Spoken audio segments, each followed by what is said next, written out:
अस्सलामुअलैकुम and good morning. आप देख रहे हैं नया दिन। मैं हूं आपके साथ यहां कराची से मोहम्मद शुएब और लाहौर से मैं हूं आपके साथ महक असलम। और जब मैं लाहौर का नाम लेती हूं, जिंदा दिलाने लाहौर का नाम लेती हूं, तो कल भी मैंने ये कहा था कि जनाब ऑटोमेटिकली आपकी एनर्जी ना बड़ी कोई हाई हो जाती है, क्योंकि आप अपने शहर में होते हैं। पंजाब, लाहौर सुबह है, मेरा शहर है। कराची भी मेरा शहर है। वो काम करने की जगह है, ये आराम करने की जगह है, लेकिन आराम के दिनों में भी हम काम कर रहे हैं। इस वक्त जब बात एनर्जी की हो रही है, तो मुझे लगता है कि ज्यादा एनर्जी हमें नजर आ रही है। अगर हम सियासी माहौल की बात करें तो वो सिंध में नजर आ रही है बहुत ज्यादा, क्योंकि सिंध में इसलिए हलचल मची हुई है क्योंकि कराची के बाद दूसरा बड़ा सिंध का शहर हैदराबाद, जहां पर हुकूमत मुखालिफ तहरीक का आज रुख किया गया है। पंडाल सज चुका है, कुर्सियां लग गई हैं और परचम जो हैं वो लहराए जा रहे हैं। पार्टी परचमों की इस वक्त बहार है, तैयारियां की जा रही हैं। कौन नहीं आ रहा? मौलाना नहीं आ रहे, मरियम नवाज भी शरीक नहीं होंगी जनाब। ना मरियम होंगी, ना मौलाना होंगे। बिलावल भुट्टो जरदारी मेज़बान हैं और जनाब आज देखना यह है कि कौन कौन इस पंडाल में पहुंचेगा।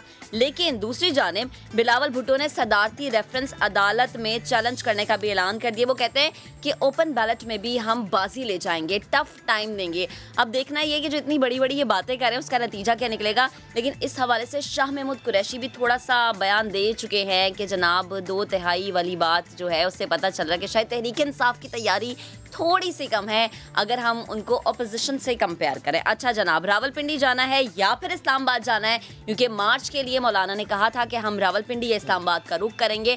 और वो कहते हैं कि सिर्फ चाय पीने नहीं जाएंगे, सिर्फ बैठने नहीं जाएंगे, बहुत कुछ और करने जाएंगे। मुशावरत कर ली गई है और पिंडी पहुंचने से पहले ही हमारी ताकत सबको नजर आ जाएगी। अपोजिशन के ये बयानात है शुएब। और जैसा कि हम देख रहे हैं कि जब भी अपोजिशन कोई बयान देती है तो उस पर हुकूमत वक्त की जानिब से ये जवाब आता है कि शायद ये अभी भी गरूर में है, शायद इन्हें अभी भी समझ में नहीं आई चीज़ें, या शायद अभी भी इन्हें लग रहा है कि कोई बात हो जाएगी। लेकिन वज़ीर आज़म इमरान खान हर बात पे एक ही जवाब देते हैं कि किसी को NRO नहीं मिलेगा। अच्छा, जब आप बात करें कि वज़ीर आज़म एक ही बात करते हैं बार बार, तो मसला ये है यहाँ से भी बात है कि जाएंगे लॉन्ग मार्च करेंगे। बातें तो बहुत करते हैं, लेकिन अमली तौर पर क्या कर सकते हैं ये हम सब जानते हैं। ये सिर्फ और सिर्फ इस वक्त सियासी माहौल को गरमाने की बात है। जिस तरह आपने कहा कि मौलाना फजलुर रहमान साहब आज आएंगे, लेट्स सी वो यहाँ पर आज आने के बाद क्या नया ऐलान करते हैं। आज स्टेज से क्या मैसेज दिया जाएगा? क्या फिर से कोई इल्ज़ामात तो नहीं लगाए जाएंगे? क्योंकि जब बात होती है महक इल्ज़ामात की, तो एक इल्ज़ाम ये भी लगाया जाता है कि इस्टेब्लिशमेंट हमसे राबते में। ये कहा जाता है कि हमसे कोशिश की जा रही है बात करने की। ये बैकडोर जो रवाबित की बात की जाती है, जो इल्ज़ामात की बात की जाती है, इस पर क्लियर कट DGISPR ने कहा है, do not drag us into politics. उन्होंने कहा कोई ताल्लुक नहीं है सियासत से, कोई बैकडोर राबते नहीं है किसी भी सियासी रहनुमा से। और क्लियरली उन्होंने कहा है, बल्कि मैं तो कहता हूं उन्होंने एक ऑफर दिया है, भैया इल्ज़ाम ना लगाओ, कोई सबूत है, कोई एविडेंस है तो फिर आप वो लेकर हमारे सामने, अदरवाइज ऐसी बातें ना करें। अच्छा, चूंकि महक हम बात सियासत ही कर रहे हैं, ऐसे में क्यों ना बात एक और मामले की भी कर लें जो कल हम डिस्कस भी कर रहे थे कि ये इस्लामाबाद में आखिर हुआ क्या है, काले कोट वालों ने किया क्या है।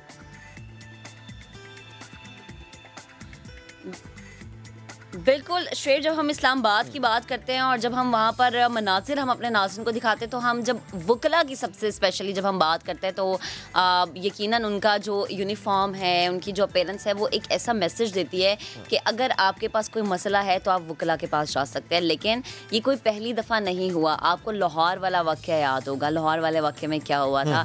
अब हमें उसकी एक हल्की सी झलक इस्लामाबाद में भी नज़र आ रही है। और जो इस्लामाबाद में हो रहा है उस पर यकीनन हुकूमती वज़रा भी बातें कर रहे हैं।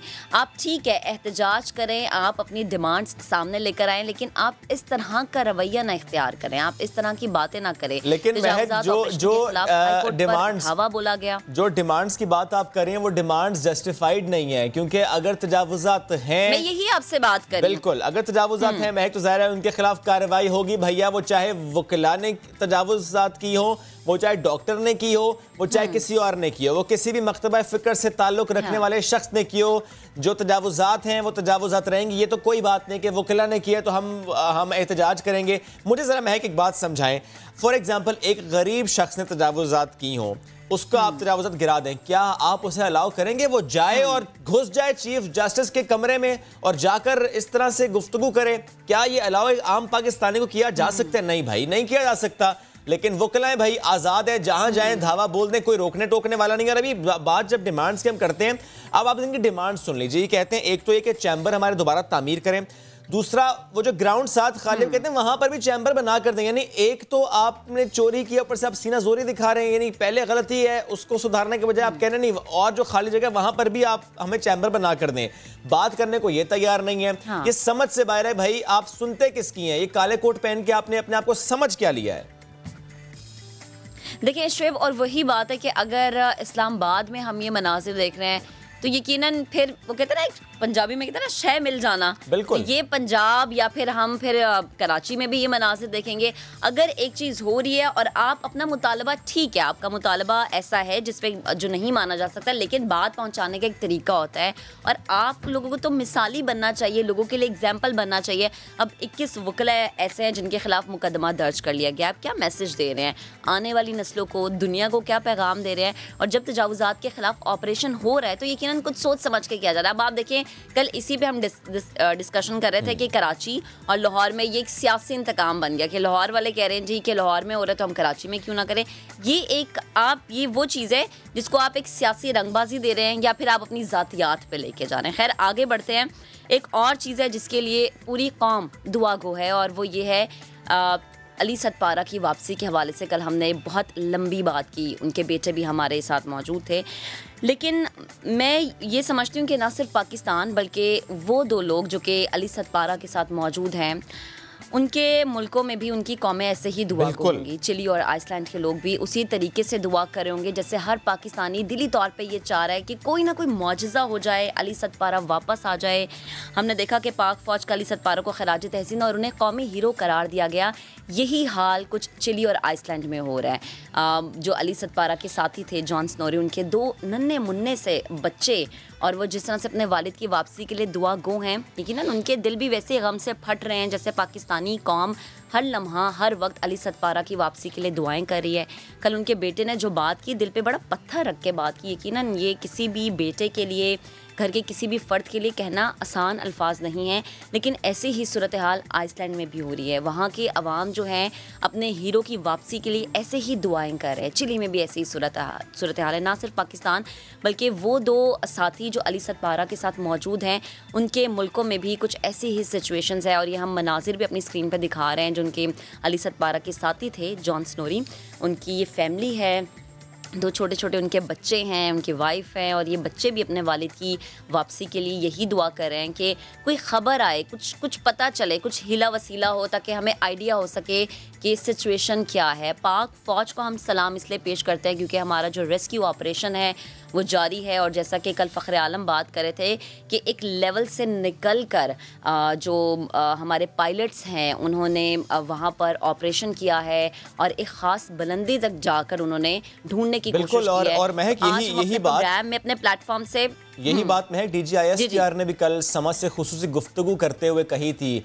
जो पायलट्स वहाँ पर रेस्क्यू ऑपरेशन का हिस्सा हैं, जिस तरह वो कहना चाहिए ना कि अपनी हद क्रॉस करके ढूंढने की कोशिश कर रहे हैं, इससे मुताल्लिक भी उन्होंने गुफ्तगू की थी। और कल भी ऑपरेशन जारी रहा था और कल कुछ इमेजेस मौसूल हुए, एक उम्मीद बंद गई जब कुछ ऐसे इमेजेस आए कि ऑरेंज सा कलर, रेड सा कलर कुछ नज़र आया। लेकिन जब करीब गए पहले शक हुआ कि शायद कोई क्लू मिल गया है, क्योंकि ये उसी एरिया में था जहाँ से लास्ट टाइम GPS का सिग्नल आया था, जहाँ से लोकेशन आई थी।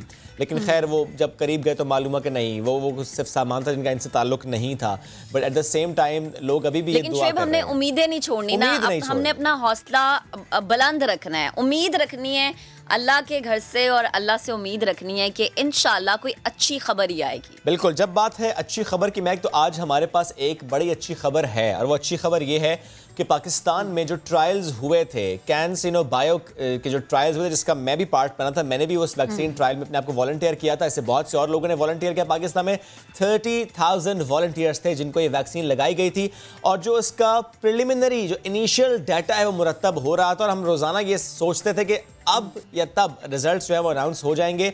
तो जनाब गुज़श्ता रोज़ डॉक्टर फैसल सुल्तान मुआविन खुसूसी बराए सेहत है, इन्होंने ट्वीट किया है और इन्होंने ये ट्रायल से मुतालिक डाटा शेयर किया है। और जो पाकिस्तान का डाटा है वो मैं आपके सामने रख देता हूँ, जिससे मुतालिक उन्होंने कहा है कि 74.8% एफिकेसी है जो सिम्टोमेटिक पेशेंट्स थे या सिम्टोमेटिक केसेस थे उनके लिए, और 100% ये वैक्सीन इफेक्टिव है to prevent you towards going to the severe disease. जो यानी बहुत बुरी हालत हो जाती है पेशेंट्स की जब ऑक्सीजन रिक्वायर्ड होती है, उस तरफ ले जाने के लिए बैरियर बन जाएगी ये वैक्सीन। तो कैंसिनो बायो के रिजल्ट्स ये शेयर किए गए क्योंकि बहुत से और ममालिक में ये ट्रायल्स किए गए और हर मुल्क का डाटा स्लाइटली डिफरेंट होता है।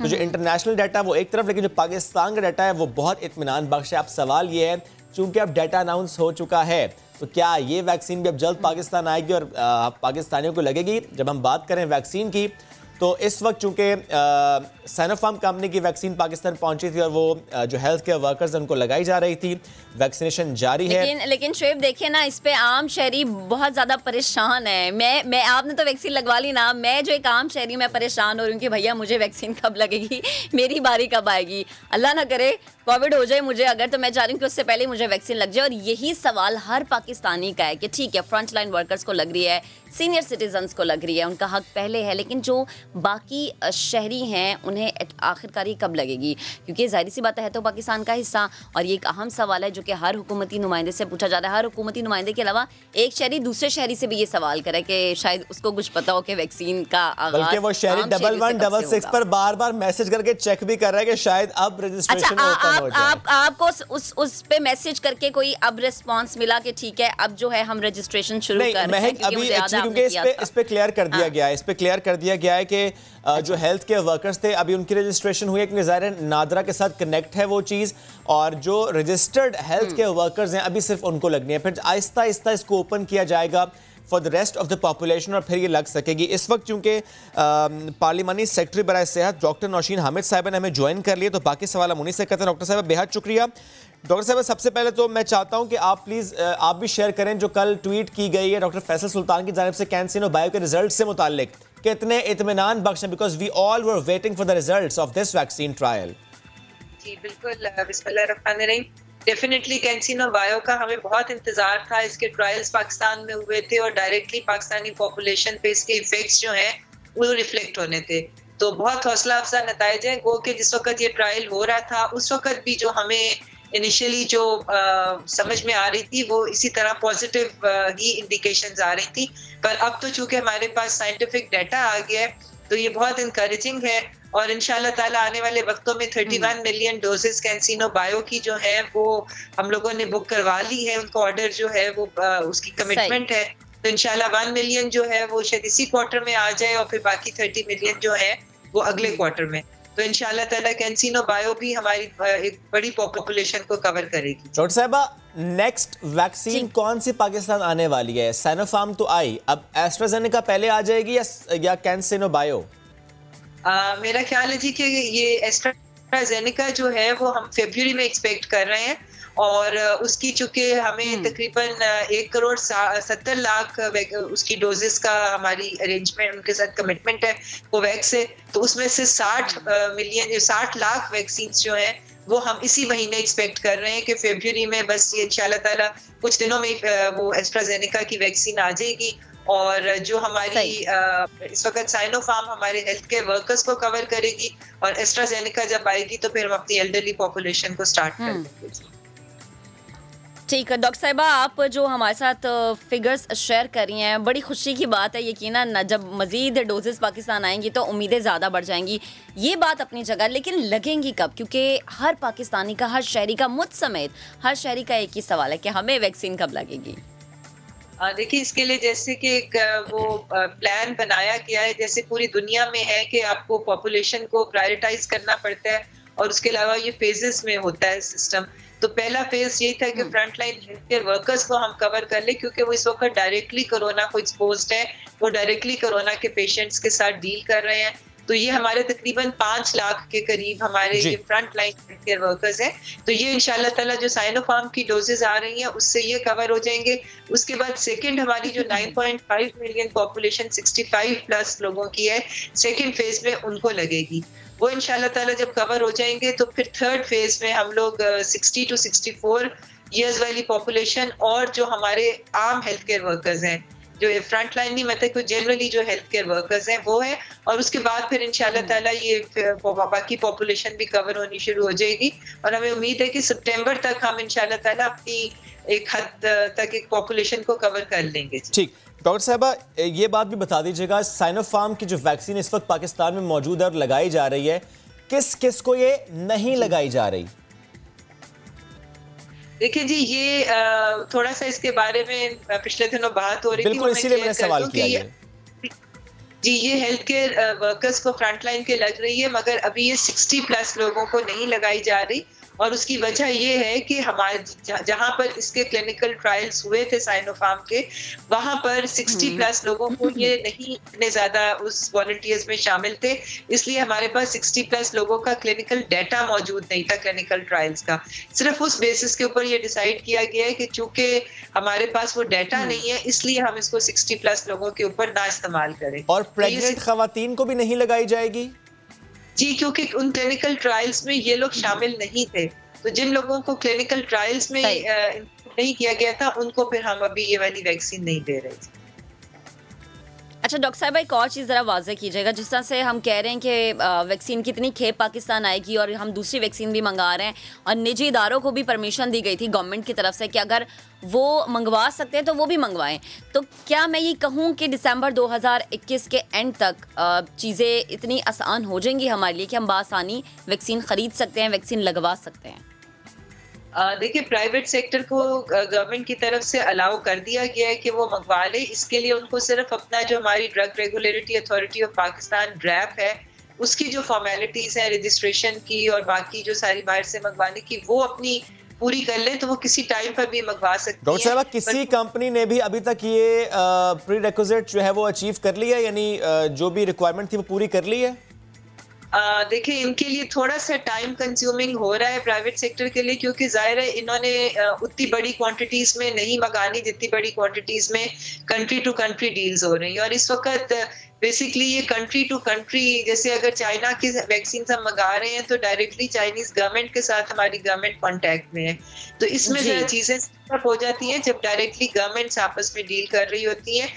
प्राइवेट सेक्टर को मैं समझती हूँ कुछ 2-4 माह लग जाएंगे उसको ये सारी। एक बात और बता दें डॉक्टर साहबा, एक चीज रिपोर्ट हुई जुबैर साहब की बेटी और दामाद ने वैक्सीन लगवाई, इस तरह के और कुछ मामलात भी आप लोगों के नोटिस में आए हैं? नहीं जी, फिलहाल तो नहीं आए हैं। ये एक अनफॉर्चुनेट वाकया था जिसके ऊपर फेडरल गवर्नमेंट ने अपने शदीद तहफ़्फ़ुज़ात का इजहार किया है, और सिंध गवर्नमेंट ने भी आपके सामने है कि उन्होंने भी एक्शन लिया है। तो आई थिंक ये एक एग्जांपल सेट हो गई है। लोग इस तरह की डिस्क्रिपेंसी करने से पहले सोचेंगे, और वैसे भी जो मैकेनिज्म है रजिस्ट्रेशन का, जब उससे हट के तो वैक्सीन कहीं और इस्तेमाल हुई तो वो फौरी तौर पे नोटिस में वैसे ही आ जाएगी। डॉक्टर साहब, अच्छा डॉक्टर साहब, एक और चीज़ पे आपका कमेंट चाहूंगी। हमने देखा कि सिंध गवर्नमेंट भी कोशिश करी थी कि वो अपने तौर पर अपने बिहाफ पे वैक्सीन मंगवा सके। शुएब, आपको याद होगा हमारे प्रोग्राम में भी इस चीज़ पे डिस्कशन हुई थी। क्या ये मामला सिंध गवर्नमेंट का हल हो गया, क्योंकि वो कह रहे थे हुकूमत की तरफ से कोई रुकावट है? देखिए, ये थोड़ी सी मैं समझती हूँ कि उनके बिहाफ के ऊपर इतना सही बयान नहीं था, क्योंकि गवर्नमेंट ने उनको इजाजत दे दी है। अब उनका काम ये है कि वो ड्रैप के साथ अप्रोच करें। इसकी परमिशन कोई अब फेडरल गवर्नमेंट ने फेडरल गवर्नमेंट ने एनओसी दे दिया है सिंध हुकूमत को? कि उनको एनओसी रिक्वायर्ड नहीं है, उनको परमिशन है कि वो मंगा लें, क्योंकि ये तो कोई भी मंगवा सकते हैं। नहीं डॉक्टर साहिबा, वो ये कहते हैं कि जब उन्होंने कंपनी से राब्ता किया तो उन्होंने कहा चूंकि हम स्टेट टू स्टेट डील करते हैं, हम गवर्नमेंट टू गवर्नमेंट डील करते हैं, तो वफाकी हुकूमत का एनओसी चाहिए। देखिए, ये वाली परमिशंस प्राइम मिनिस्टर जो है, ये जो किया गया कि प्राइम मिनिस्टर से लेनी है, ये नहीं होती, उनको डायरेक्टली ड्रैप से लेनी है। ड्रैप भी तो वफाकी हुकूमत का है। ठीक है, यानी आपको लगता है, आपको ये लगता है कि वो इस चीज को मिसकोट कर रहे हैं, वो गलत बयानी से काम ले रहे हैं, उसमें सियासत लेकर आ रहे हैं? जी बिल्कुल, वफाकी हुकूमत का अदारा है ड्राफ्ट, उसके पास वो जाए, वो उनको जो है वो इशू करेगा। Just like any other company, जो जिस तरह हमने देखा कि प्राइवेट कंपनीज ड्राफ्ट के पास गई हैं, उन्होंने अप्रूवल लिया, अभी वो मंगवा सकती हैं, थोड़ा सा टाइम उस पर लग जाता है। Thank you very much doctor Naushin साहिबा, साथ मौके पर वैक्सीन से मुतालिक हमसे गुफ्तगू कर रही थी। बढ़ते हैं आगे, और महक, सवाल ये है एक आम पाकिस्तानी का, वैक्सीन तो चलो भैया लगेगी जब लगेगी, लेकिन ये जो हम अक्सर जिक्र करते हैं कि मुल्क में मुल्क कर्जों के बोझ तले दबता चला जा रहा है, तो आपके ऊपर, मेरे ऊपर, हर पाकिस्तानी के ऊपर कितना कर्ज है इस वक्त, क्या आपको मालूम है फिगर?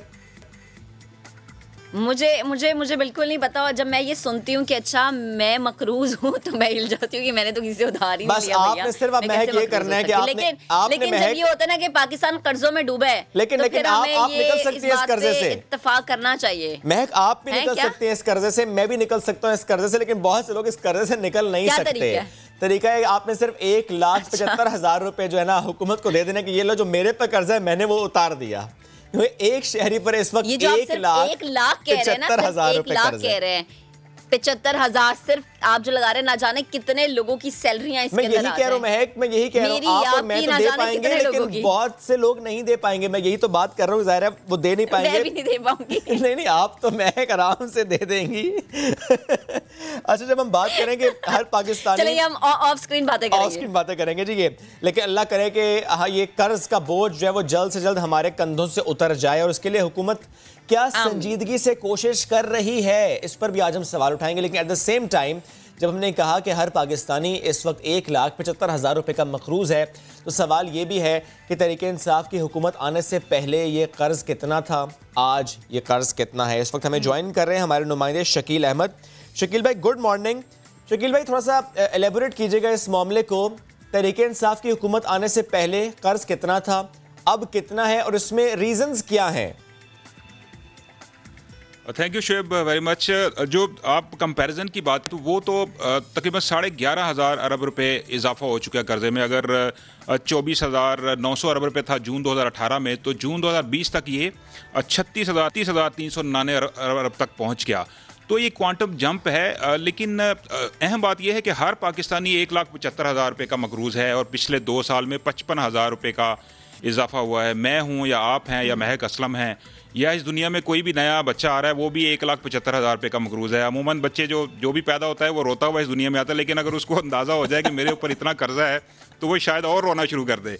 तो कहने की बात यह है कि कर्जों में मुसलसल इजाफा हो रहा है, और ये ओवरनाइट नहीं हुआ। सक्सेसिव गवर्नमेंट्स हैं जिनके दौर में कुछ पॉलिसीज ऐसी अडॉप्ट की गई जिसकी वजह से बहुत ज्यादा मुझे तो बहुत ज्यादा जो है ना घबराहट शुरू हो गई। आप कह रहे हैं कि जो बच्चा रोता हुआ आ रहा है उसको पता चले तो वो मजीद रोना शुरू हो जाए। मौजूदा बच्चों का अभी से ये हाल है कि वो भी सभी से रोना शुरू हो जाएंगे। इसकी जरा वजह बता दें, क्यों इतना ज्यादा जंप क्यों हो रहा है, जबकि पीछे गवर्नमेंट तो बड़े दावे कर रही थी। देखिए, इसकी 2 से 3 बड़ी वजूहात हैं जो पाकिस्तान तहरीक इंसाफ की हुकूमत बताती है। एक तो यह है कि माजी की हुकूमतों ने, उनका ये कहना है कि इतना ज़्यादा कर्जा लिया कि हमें उसके ऊपर 6 ट्रिलियन रुपीस का सूद ही अदा करना पड़ा पिछले 2-2.5 साल में। और दूसरी बड़ी वजह यह है कि रुपए की कदर जो गिरी काफ़ी ज़्यादा। 123 रुपये का डॉलर था जब अगस्त 2018 में पीटीआई की गवर्नमेंट आई थी, फिर ये 168 रुपये तक भी गया, लेकिन इस वक्त भी 160 के करीब है। तो पहले 45 रुपये महंगा हुआ डॉलर, फिर 37 रुपये, अब भी उसकी ज़्यादा कीमत है माजी के मुकाबले में। तो इससे भी 3 ट्रिलियन से ज़्यादा कर्जों में इजाफा हो गया, बैठे बैठाए हुकूमत के ऊपर बोझ पड़ गया, और अल्टीमेटली आम आदमी पर वो बोझ आया।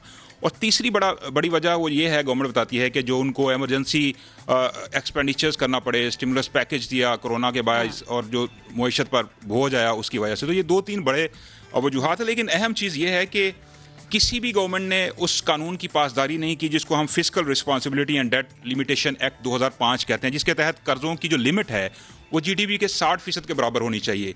तो अगर आप पीएमएलएन का, पीपल्स पार्टी का दौर देखें, तो वो 63.3% थी। फिर पीएमएलएन का दौर आया, उन्होंने तकरीबन 34 अरब डॉलर से ज़्यादा इजाफा किया एक्सटर्नल लोन्स में, तो वो 72.1% तक ये डेट टू जीडीपी चला गया। और इस हुकूमत के दौर में 87% से तजावुज़ कर चुका है। लेकिन इनका ये ख्याल है कि 2024 तक इसमें कमी आएगी और इसको हम तकरीबन 78% पर ले आएंगे। तो ना रिस्पॉन्सिबिलिटी किसी गवर्नमेंट ने पूरी की, ना उस लिमिट का ख्याल रखा। तो अल्टीमेटली आम आदमी के ऊपर ये कर्जों का बोझ है। और यकीनन ये जो कर्जे अदा करने हैं, इसके लिए वसाइल चाहिए होते हैं, तो वो टैक्सेस के जरिए, इनडायरेक्ट टैक्सेस के जरिए गवर्नमेंट वसूल करती है। अभी आपने देखा कि पिछले 6 माह में तकरीबन 375 अरब रुपए, 275 अरब जो है वो पेट्रोलियम लेवी की मद में सारिफिन से वसूल किए गए। तो इस तरह जो कर्जों में इजाफा जो हुआ वो आवाम से लेकर ज़ाहिर पे किया जाता है और गवर्नमेंट्स एक दूसरे को ब्लेम भी करती हैं, लेकिन एक कानून भी है जिसका किसी ने ख्याल नहीं रखा।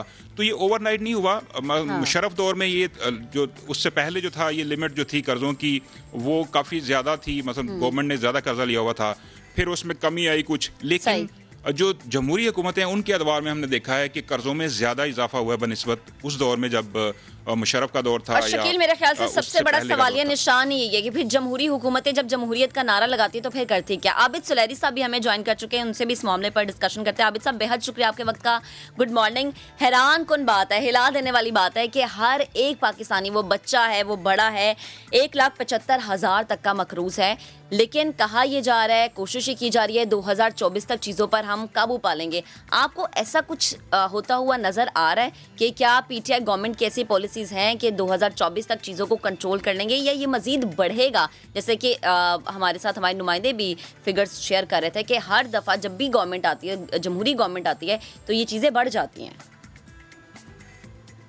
इस माली साल के पहले 7 महीनों को देखते हैं, जो माली साल 2020-2021 है, तो उसमें यह हो रहा है कि जो नए कर्जे लेने की रफ्तार थी वो कम हो रही है, लेकिन जो सूद की अदायगी थी उसमें एक मेजर चंक जा रहा है। तो आल्दो के कर्जे जो हैं, अगर आप देखें पिछले साल की निस्बत वो बड़े हैं, लेकिन नए कर्जे जो हैं वो कम हुए हैं। तो इसका मतलब यह है कि हुकूमत जो है पिछले कर्जे उतारने की कोशिश कर रही है, और अगर रिकवरी हो जाती है इस साल जीडीपी में, स्पेशली एग्रीकल्चर में और लार्ज स्केल मैन्युफैक्चरिंग में, तो जो टैक्स रेवेन्यू है, अगर हम उसकी परफॉर्मेंस देखें एफपीआर की, तो वो भी काफ़ी कोविड के बावजूद काफ़ी हौसला अफजा है। पहले 7 महीनों की परफॉर्मेंस थोड़ा सा उन्होंने ज़्यादा ही 17 अरब के करीब ज़्यादा टैक्स इकट्ठा किया है अपने टारगेट से। तो फिर ये आहिस्ता आहिस्ता हुकूमत का जो ख्याल है कि 2024 तक 78% तक आ जाएंगे जीडीपी की शरह के, तो वो काफ़ी रियलिस्टिक लगता है। लेकिन सारा डिपेंड करेगा कि 2021 जो है ये किस तरह का साबित होता है, और स्पेशली इसमें कोविड से रिकवरी जो है वो किस हद तक मुमकिन होती है। अच्छा आबिद साहब, एक बात और बताइएगा, जो ब्लेम किया जाता है, अच्छा महक आप भी सवाल करना चाह रही हैं, मैं बस छोटा सा एक सवाल कर लूँ कि अगर आप ये सुनते रहें कि हुकूमत ब्लेम करती है कि माजी की हुकूमतों का खुमियाजा में आज भुगतना पड़ा, जो कर्जे लिए उनका इंटरेस्ट हम पे कर करके जो है वो बोझ से दबते जा रहे हैं, ये बात बिल्कुल दुरुस्त है सर? यही मामला अभी भी हुआ कि हमने उस लिमिट को क्रॉस किया, जो शकील भाई भी अभी हमें बता रहे थे कि एक लिमिट होती है, उस लिमिट्स को क्रॉस करना नहीं चाहिए, लेकिन माजी में कभी उसका ख्याल रखा भी नहीं गया। देखिए, कुछ हद तक ये ठीक भी है, और सारी हुकूमतें जो हैं वो अपनी पिछली हुकूमतों का कर्जा ही उतार रही होती हैं।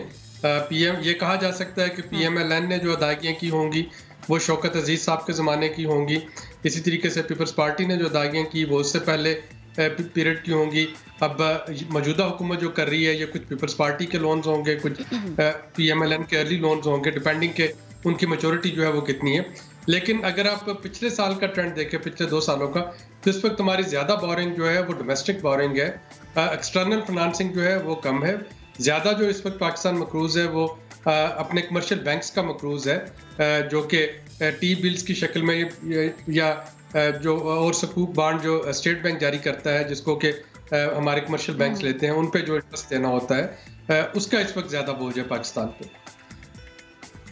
अच्छा आबिद साहब, एक और चीज़ ज़रा वाज़े कीजिएगा। हमने देखा कि कोविड-19 में दुनिया की बड़ी ममालिक की मईशतें तबाह हुई हैं, लेकिन हम ये बात हमेशा से अपने प्रोग्राम में करते हैं कि पीटीआई गवर्नमेंट की पॉलिसीज़ इस लिहाज से बड़ी बेहतर रही है, मईशत को किसी न किसी तरह हमने संभाला रखा है।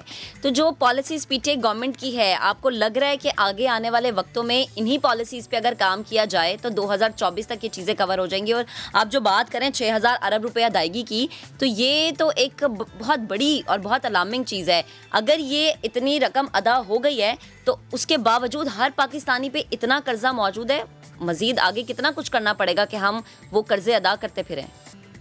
देखिए, जब अदायगी की बात करते हैं तो उसमें आपने देखा होगा कुछ कर्जे ऐसे हैं जो कि रोल ओवर होते हैं।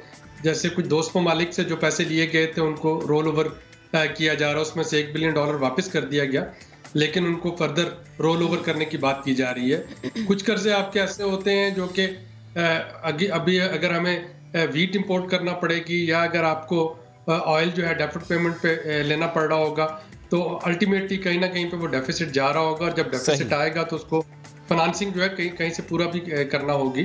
तो ये चीज़ें जो है इसी सीक्वेंस से चल रही हैं, यानी कहा जा सकता है कि इससे पहले कभी आपको इंपोर्ट्स जो हैं वो इस तरह से नहीं करना पड़ रही थी कि आप चीनी भी इंपोर्ट कर रहे हो, आप गंदम भी इंपोर्ट कर रहे हो, आप कुकिंग ऑयल तो इंपोर्ट कर ही रहे थे, पाम ऑयल जो है वो भी इंपोर्ट हो रहा है। अभी जो फरवरी को अगर आप देखते हैं तो जो इंटरनेशनल मार्केट में ऑयल प्राइसेस हैं, पेट्रोलियम प्राइसेस बढ़ रही हैं, प्री कोविड चली गई हैं, दोबारा $60 पर बैरल पे आ गई हैं, विच मीन के वहाँ पे भी आपका शॉर्टफॉल जो है वो ज्यादा होगा। सही। तो जब ये शॉर्टफॉल ज्यादा होता है तो उसको कहीं ना कहीं से तो पूरा करना होता है उस फाइनेंसिंग गैप को, और वो जो गैप है वो या तो आप डोमेस्टिक बोरिंग करेंगे या आप उसकी एक्सटर्नल बोरिंग करेंगे, और उसी हिसाब से कर्जों में इजाफा होता चला जा रहा होगा। ठीक है, शकील भाई आप कुछ पूछना चाह रहे हैं? पूछना चाह रहा था कि डॉक्टर साहब, जो गवर्नमेंट की पॉलिसी है कि स्टेट बैंक से इन्होंने अब कर्जे लेने की पॉलिसी को ख़त्म किया हुआ है और कमर्शियल लैंडिंग ज़्यादा जो है ना बोरोइंग की जा रही है, तो आपके ख्याल में ये पॉलिसी ठीक है? और दूसरा, ये गवर्नमेंट जो क्रेडिट लेती है कि पिछली की हुकूमत ने लॉन्ग टर्म ज़्यादा शॉर्ट टर्म लोन लिया, हम लॉन्ग टर्म ले रहे हैं जिससे डेट जो कॉस्ट है वो कम हो रही है, तो आपके ख्याल में इसका इम्पैक्ट क्या होगा इकोनॉमी के ऊपर? देखिए, लॉन्ग टर्म लोन जो होता है वो सस्ता होता है, शॉर्ट टर्म लोन जो है वो आपको महंगा मिलता है। हुकूमत जो है वो उसकी पॉलिसी भी है, और ये IMF की एक बड़ी कड़ी शर्त भी है कि आप स्टेट बैंक से फर्दर बोरिंग नहीं करेंगे, कमर्शियल बैंक के साथ आपको बोरिंग करना होगी। तो अगर हमें अपना IMF के साथ प्रोग्राम जो है उसको बचाना है तो फिर जाहिर है कि जो इंहिसार होगा कर्जों का वो कमर्शियल बैंक्स की तरफ जाएगा। अब अगर आप 2019 में जो कर्जे लिए गए थे कमर्शियल बैंक्स के उसको देखें तो वो काफ़ी महंगे लोन थे, यानी एक आर्गूमेंट ये दिया जाता था कि अगर पाकिस्तान में शरह सूद जो है स्टेट बैंक कम कर दे तो पाकिस्तान के जो कर्जों की अदायगी है वो उसमें रिलीफ मिल जाएगा। लेकिन हमने देखा कि अब तो शरह सूद जो है पिछले कई महीनों से वो माइनस में है तकरीबन, अगर आप उसको इन्फ्लेशन से देखें तो उसके बावजूद अगर कर्जों की अदायगी जो है, सूद जो है वो कम नहीं हो रहा, तो उसका मतलब ये था कि 2019 के जो PITB थे, जो पाकिस्तान इन्वेस्टमेंट बॉन्ड लिए गए थे, वो महंगे सूद पे थे। और तो ये मार्केट कर्जों की बात हो रही है, तो IMF का प्रोग्राम आप देख रहे हैं कि रिस्टोर होने की उम्मीद है जल्द? क्योंकि गवर्नमेंट तो काफ़ी कोशिश कर रही है, जैसे बिजली के जो टैरिफ है वो भी बढ़ाया गया है, पेट्रोलियम प्राइसेस भी मुसलसल ऊपर जा रही हैं, तो आपके ख्याल में प्रोग्राम का रिस्टोर होना कितना इम्पैक्ट करेगा पाकिस्तान की इकोनॉमी के लिए? अच्छी खबर होगी ये इसलिए अच्छी खबर होगी कि अगर आप IMF के साथ एंगेज ना होते तो जो पिछले साल कोविड रिस्पांस के आपको $1.4 बिलियन मिले थे, या जो वर्ल्ड बैंक और ADB ने फौरी तौर पे जो रीशेड्यूलिंग की थी अपने कर्जों की, वो शायद हमें ना मिल रही होती। तो IMF में रहना तो इस वक्त पाकिस्तान के हक में है। अब ये किस कदर मुमकिन होगा, कितनी जल्दी इसको रिस्टोर करना, ये ऑयल प्राइसेस पे काफ़ी डिपेंड करता है, क्योंकि हुकूमत जो है, पोलिटिकल गवर्नमेंट एक खास हद तक एनर्जी सर्कुलर डेट के खात्मे के लिए जा सकेगी टैरिफ के बढ़ाने में। उससे ज़्यादा टैरिफ का बढ़ाना या पेट्रोलियम प्राइसेस का बढ़ाना PTI गवर्नमेंट के लिए भी मुश्किल हो जाएगा, क्योंकि उसका सारी जो सियासी साख है वो दांव पे लग जाएगी।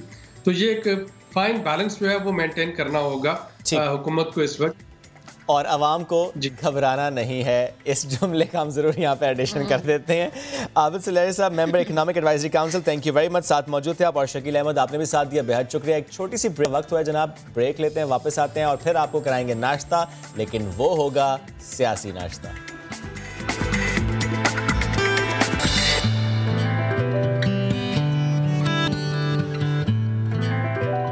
अब आपको एक कहानी सुनाते हैं। अरे कहानी है बंदरों की हरकतों की, जो एक ही अंदाज में बार बार एक ही काम करते हैं, और अगर काम हो चोरी का तो वो बार बार एक ही अंदाज से चोरी करते चले जाते हैं, कोई उन्हें पकड़ता नहीं है।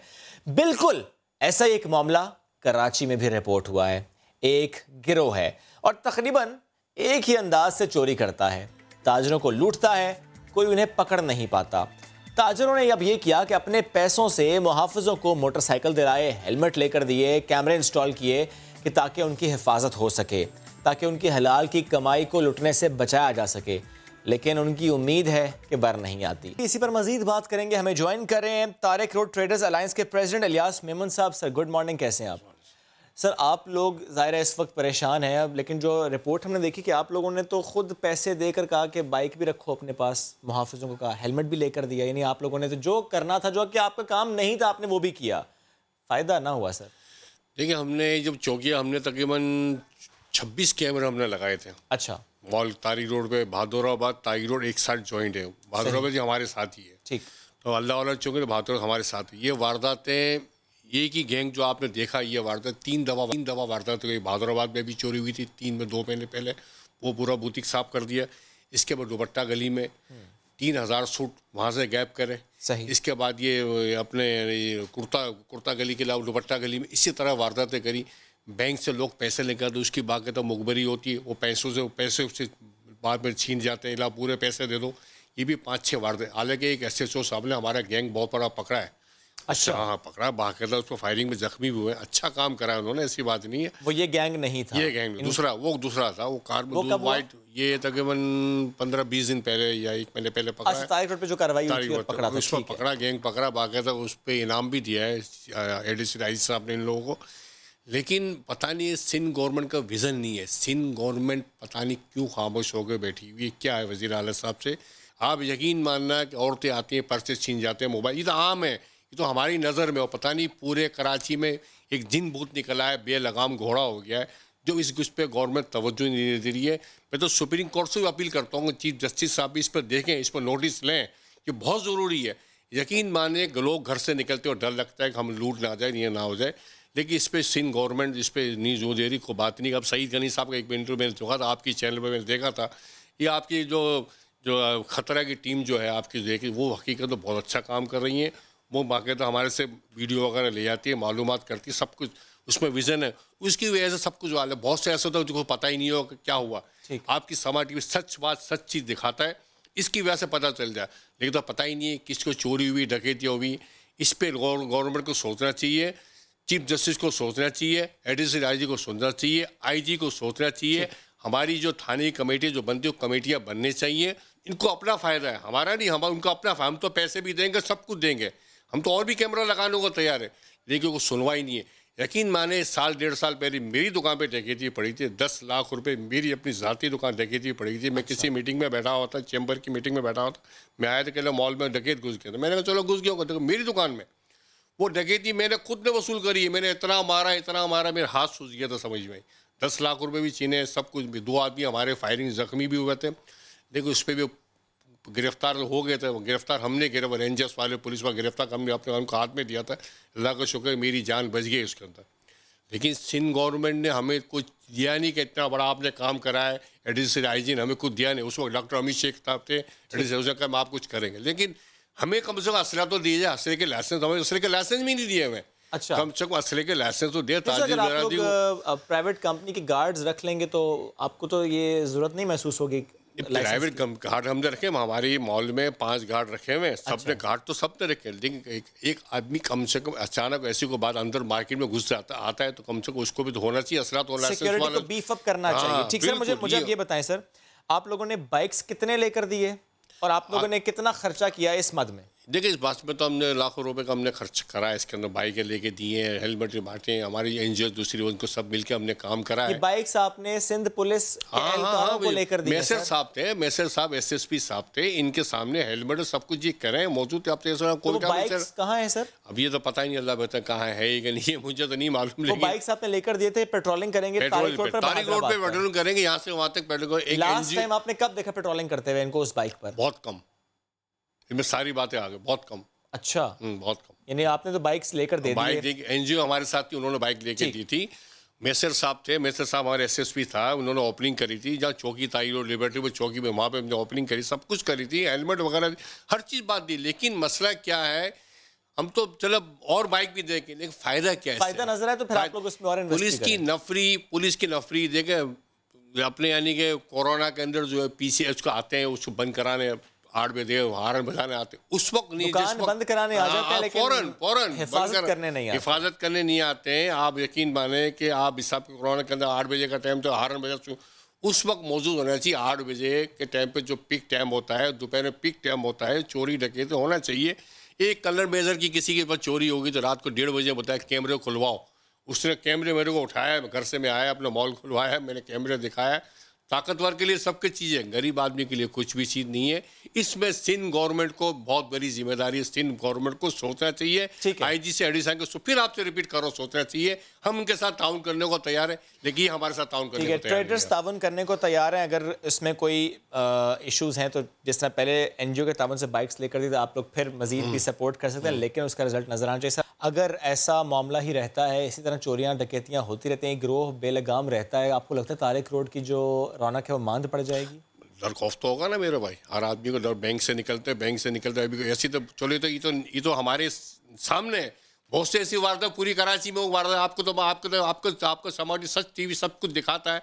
आपकी जो है ये सब दिखाते हैं, इसमें कम से कम फर्क तो पड़ेगा ना मेरे भाई। आदमी को कम से कम, तो हमारी डकैती बहुत सी डकैती सामने है ही नहीं है। इतनी वारदाती और चेक एंड बैलेंस नहीं है। जो बाहर से लोग आते हैं कराची, उनको चेक एंड बैलेंस रिश्ते नहीं है, उनको पता ही नहीं, बाई डेटा नहीं है उनको पास, यहाँ से वादा करके भाग जाते हैं। सर्वेलेंस जो है वो ज्यादा होनी चाहिए और सिक्योरिटी को बीफ अप किया जाए, ताकि तारिक रोड हो या कराची के और इलाके, वहाँ पर ऐसी वारदातें अब रिपोर्ट ना हो। और जो वारदातें रिपोर्ट हुई हैं, जिनकी सीसीटीवी फुटेजेस सामने मौजूद हैं, उस हवाले से भी काम होना चाहिए। उनको लोकेट करना चाहिए, इन गिरोह को जो है वो पकड़ना चाहिए। Thank you very much sir, साथ मौजूद है। हम भी दुआगो हैं कि जल्द से जल्द जो बेनकाब हो पकड़ा जाए, ताकि उस जो कार्रवाइयाँ हैं वो रुक जाएं। तो चलें जनाब, आगे बढ़ते हैं और ज़रा अदालती कार्रवाई से मुताल्लिक़ खबर शामिल करेंगे। सिंध हाई कोर्ट से खबर आ रही है, जहां पर पीपल्स पार्टी के MNA को क्लीन चिट दे दी गई है और नैब प्रोसिक्यूटर ने ये कहा है कि उनके पास कोई सबूत नहीं है उनके खिलाफ। इसी पर बात करेंगे, हमें हमारे नुमाइंदे इरफानुल हक ने ज्वाइन किया। इरफान, बताएगा मज़ीद क्या डिटेल्स हैं आपके पास? जी, मैं ये सरदार मोहम्मद बख्श महर हैं, इनके खिलाफ नैब की इंक्वायरी जारी थी और आमदन से जायद असासे बनाने का इल्ज़ाम था और दीगर करप्शन के इल्ज़ामात पर इनके नैब ने नोटिस भी जारी किए थे। इस हवाले से उन्होंने अबूरी जमानत सिंध हाई कोर्ट से हासिल कर ली थी। आज समाअत के मौके पर नैब की जानिब से एक रिपोर्ट पेश की गई है, जिसमें बताया गया है कि सरदार मोहम्मद बख्श महर के हवाले से जो इंक्वायरी हुई है उसमें कोई उसके खिलाफ शवाहिद सामने नहीं आए हैं, लिहाजा उनकी जो इंक्वायरी है अब वो ख़त्म की जा रही है और इस हवाले से चेयरमैन नैब को रिपोर्ट अरसाल कर दी गई है। चेयरमैन नैब की जानिब से जो ही मंजूरी आएगी और इनका जो सरदार मोहम्मद बख्श महर के खिलाफ जो इंक्वायरी है नैब की, वो बाकायदा ख़त्म हो जाएगी। अदालत ने आइंदा रिपोर्ट आने तक समाअत मुलतवी की है 11 मार्च तक और मोहम्मद बख्श महर की पूरी जमानत में भी तौसीक़ कर दी है। जी ठीक है इरफान, बेहद शुक्रिया, आप हमें अपडेट कर रहे थे। अभी लेंगे एक ब्रेक, आप हमारे साथ रहिएगा।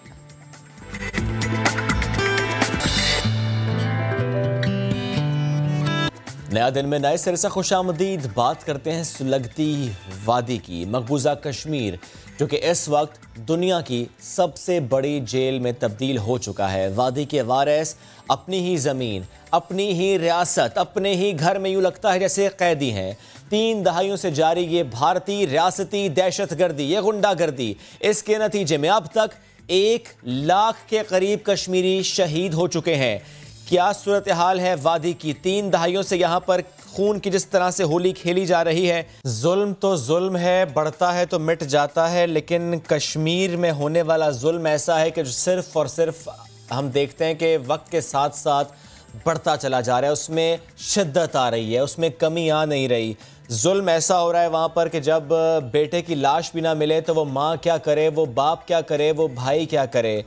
अगर हम कश्मीर के सूरत हाल की बात करें तो यहाँ पर कई ऐसे वाक़यात हैं जिन पर जितनी बात की जाए वो कम लगती है। कि जब एक माँ रो रही हो और वो माँ ये पुकार रही हो बार बार कि मैं मौत को गले लगा लूँगी या खुदा मुझे मौत दे दे, कि उसके बेटे को दफनाने की इजाज़त उसको ना मिले, उसकी लाश को देखने की इजाज़त ना मिले, चेहरा देखने की भी इजाज़त ना मिले, तो वो माँ क्या करे? वो माँ रोएगी। और ये अथर की माँ है जिसके बारे में हमने अभी इस रिपोर्ट में भी आपको दिखाया, और वो वाहिद कश्मीरी नहीं है। अगर हम बात करें और कश्मीरियों की भी, 150 ऐसे नौजवान हैं जिनको शहीद करने का, जिनको दफन करने का तो भारतीय खुद एतराफ़ भी कर चुके हैं। जब हम बात भारत की करते हैं, जब हम बात मोदी सरकार की करते हैं, तो हम बात करते हैं रियासती दहशतगर्दी है उनकी जानिब से, और अपनी इस रियासती दहशतगर्दी को कानूनी जामा पहनाने की कोशिश करता है भारत। मुंह की खानी पड़ती है, लेकिन सवाल ये भी है कि लगाम डालेगा कौन? जब हम बात करते हैं इंटरनेशनल कम्युनिटी की,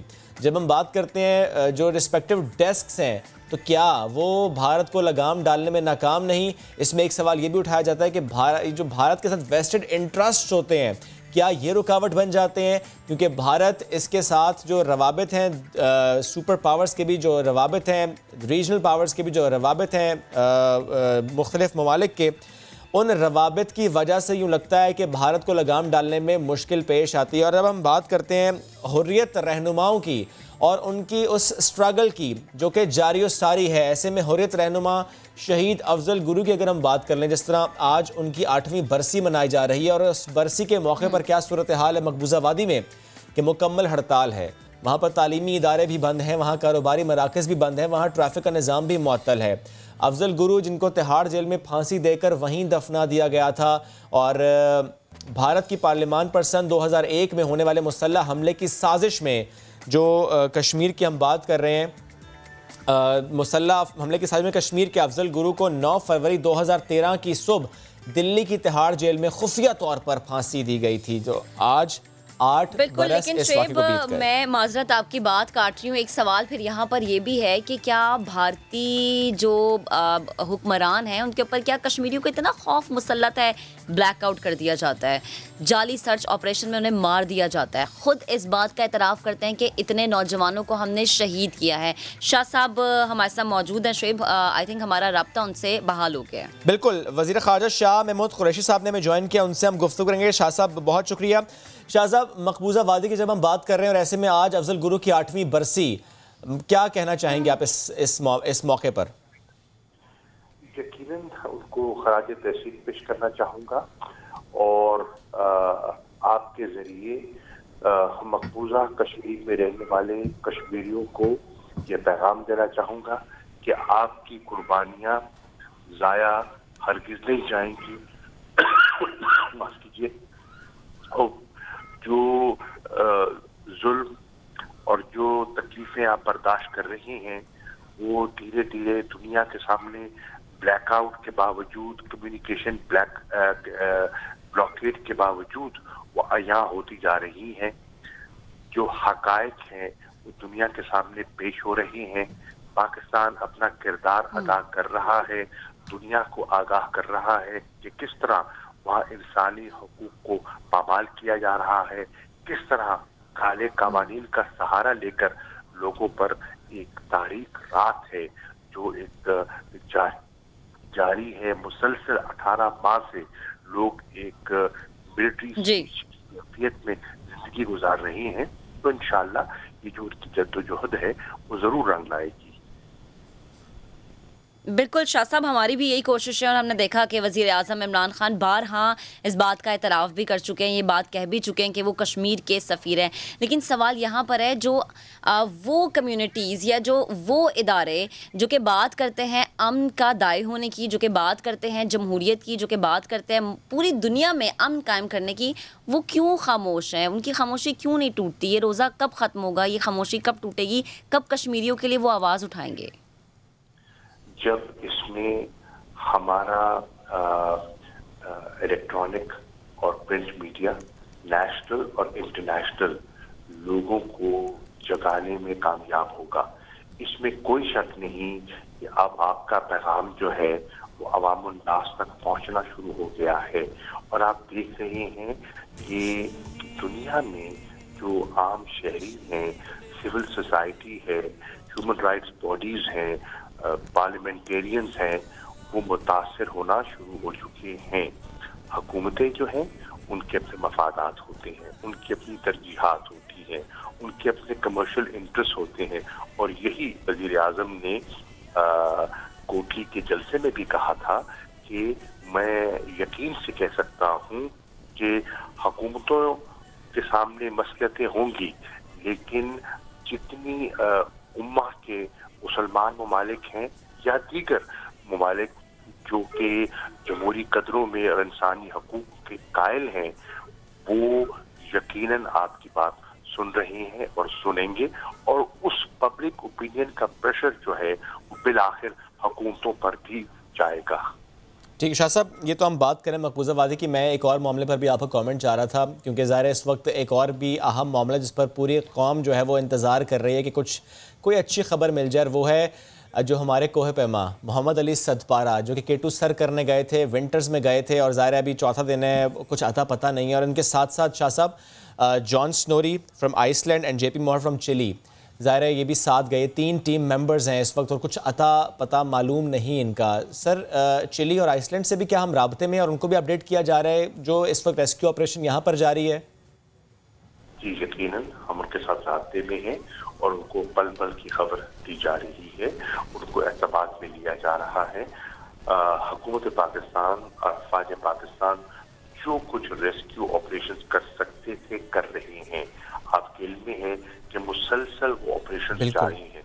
मुश्किल हालात में वेदर कंडीशंस भी साजगार नहीं है, उसके बावजूद हम कोशिशें कर रहे हैं। मेरी आइसलैंड के वज़ीर आज़म से खुद बात हुई थी और मैंने जो पाकिस्तान में इक़दाम उठाए हैं उन्हें उनसे आगाह किया। हमारी कोशिश है कि कामयाबी हो जाए, लेकिन आज चौथा रोज़ है और सच्ची बात है जैसे जैसे वक्त गुजर रहा है वैसे वैसे हम कुछ न कुछ नाउम्मीद हो रहे हैं। बिल्कुल सही। शाह साहब एक और मामला, इसलिए आपका कमेंट मुझे चाहिए क्योंकि ज़ाहिर है आप तमाम जो दोस्त ममालिक हों या फॉर दैट मैटर जितने भी और ममालिक हों, हम अपना सॉफ्ट इमेज भी पेश करने की कोशिश करते हैं, अपना ताल्लुकात बेहतर करने की कोशिश करते हैं, लेकिन अगर शाह साहब इंटरनल मैटर्स कुछ ख़राब हो जाएं उससे एक नेगेटिव इमेज जाता है। मैं बिल्कुल बात सियासत की नहीं करूँगा, मैं बात करूँगा सर जो कल इस्लामाबाद में हुआ। सर हमारी अदलिया आज़ाद है, लेकिन जो कल हमने माहौल देखा, जिस तरह वकला गर्दी का माहौल हमें नज़र आया, जिस तरह वकला ने अटैक किया अदालत पे और जिस तरह वो चैम्बर में घुस गए और जो फिर जिस तरह की ज़बान का इस्तेमाल किया गया, शाह साहब इससे क्या मैसेज जाता है और क्या हुकूमत इस मामले को टैकल करने की कोशिश कर रही है? आप जानते हैं कि बेंच का और बार का आपस में चोली दामन का साथ होता है और होना चाहिए। अब जज साहबान ने अगर कोई ऑर्डर फरमाया है और वकला को उस पर कोई एतराज़ात हैं तो वो पढ़े लिखे लोग हैं, मुहज़्ज़ब लोग हैं, कानून को समझने वाले लोग हैं और वो कानूनी ज़राए इस्तेमाल कर सकते हैं अपने नुक्ता नज़र को उजागर करने के लिए। अगर उनको जगह की दिक्कत है, अगर उनको मुतबादिल जगह चाहिए थी, तो मेरी राय में उन्हें कानूनी रास्ता अख्तियार करना चाहिए था।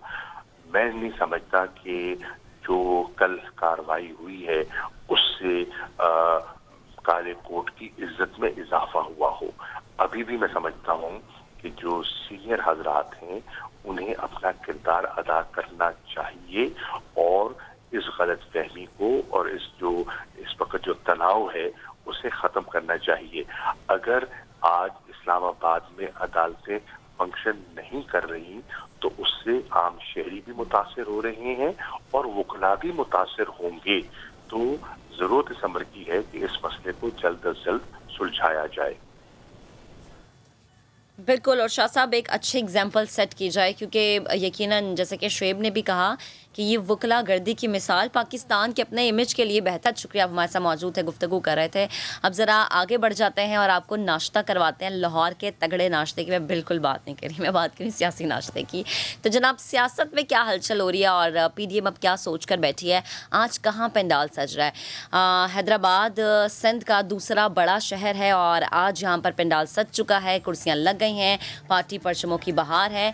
मौलाना यहाँ पर ज़रूर आएंगे। कौन नहीं आ रहा? मरियम नवाज़ यहाँ पर नहीं आ रही हैं। आई थिंक शायद उनके बेटे की तबीयत नहीं ठीक, जिसकी वजह से वो शरीक नहीं हो पाएंगी और जनाब उसके बाद खिताब होगा। लेकिन एक और चीज़ है जिसको वाज़ेह करना बड़ा मुश्किल है, वो है DG ISPR major general Babar Iftikhar ने गुज़श्ता रोज़ समझ से खुसूसी बात की और उन्होंने इस चीज़ को वाज़ेह किया कि फ़ौज का सियासत से कोई ताल्लुक़ नहीं है, ना किसी से हम बैकडोर राबते में हैं। याद रहे कि बिलावल भुट्टो ज़रदारी बारहा कह चुके हैं कि हमसे अब राबते करना बंद कर दिए जाएं, इल्ज़ाम ना लगाया जाए। DG ISPR ने ये कहा और साथ ही साथ उन्होंने कहा कि अगर आपको लगता है कि कुछ है तो आप सबूत सामने ले आएं, फ़ौज को सियासत में नहीं घसीटना चाहिए। इसके साथ ही साथ एक और मामले पर हम बात करेंगे, वो ये है कि बिलावल भुट्टो ज़रदारी भरपूर तरीके से हमें तैयार नज़र आ रहे हैं। वो कह रहे हैं जी हुकूमत को हम टफ टाइम देंगे और सदारती ऑर्डिनेंस जो है उस सदारती रेफरेंस को अदालत में चैलेंज किया जाएगा। इसी पर गुफ्तगू करने के लिए हमारे साथ मौजूद है PTI के रहनुमा कमल शोज़त साहिबा और साथ ही साथ सीनियर एनालिस्ट अदनान आदिल साहब मेरे बिल्कुल बाजू में बैठे हुए हैं। तो कमल साहिबा, सबसे पहले आपकी जानिब आती हूँ, मुझे ये बताएगा कि जो बिलावल भुट्टो ज़रदारी सारी भरपूर तैयारी की बात कर रहे हैं और वो ये कह रहे हैं कि ओपन बैलेट भी अगर ये करवा रहे हैं तो उसमें भी हम हुकूमत को टफ टाइम देंगे। क्या सोच है, किस चीज़ को सोचते हुए उन्होंने ये बयान दिया है, या वो क्यों इतने पुरुमीद नज़र आ रहे हैं? बिस्मिल्लाहिर्रहमानिर्रहीम, थैंक यू वेरी मच। सुबह बखैर पाकिस्तान। देखिए, बिलावल जरदारी साहब जो हैं वो अपनी वालदा बेनज़ीर भुट्टो साहिबा से 180 डिग्री ऑपोजिट जा रहे हैं। जो उन्होंने लिख के एक स्टेटमेंट दिया था 2006 में, उन्होंने ये एग्रीमेंट किया था जिसको चार्टर ऑफ डेमोक्रेसी या मिसाके जमहूरियत कहा जाता है। इसकी 23वीं शिक्के के 2 जुमले बता देती हूँ। To prevent corruption and floor crossing, all votes for the senate and indirect seats will be by open identifiable ballot. अब ये लिखा हुआ है बेनज़ीर साहिबा का, जाहिर है कि कोई विजन था, कोई इनकी एग्रीमेंट थी। 15 साल हो गए इस डॉक्यूमेंट को आए हुए। दोनों पार्टियों ने हुकूमतें भी की। इस अभी वाली हुकूमत जो गई 31 मई 2018 को 2/3 मेजॉरिटी थी। कोई भी कॉन्स्टिट्यूशनल अमेंडमेंट बग़ैर किसी सपोर्ट के वो कर सकते थे। मसला सारा ये सोच नहीं, इसमें नीयत का फतूर है। क्योंकि सबसे बड़ी जो मंडी ज़मीरों की लगाते हैं और उसके जो सबसे बड़े व्यापारी हैं वो बड़े जरदारी साहब हैं। आपने केपी में देखा, पिछले सेनेट के इलेक्शन में हमने अपने 20 MPs को निकाला। वज़ीर आज़म इमरान खान साहब वाहिद वो लीडर हैं जिन्होंने शेम भी किया, ब्लेम भी किया और निकाला भी। क्यों? क्योंकि पीपल्स पार्टी ने उनको ख़रीदा, 5 करोड़ या 4.5 करोड़ जो भी उनकी ज़मीर की कीमत लगाई और वहाँ से अपनी 2 सीटें निकाली। और यही मंडी ये लगाई रखना चाहते हैं।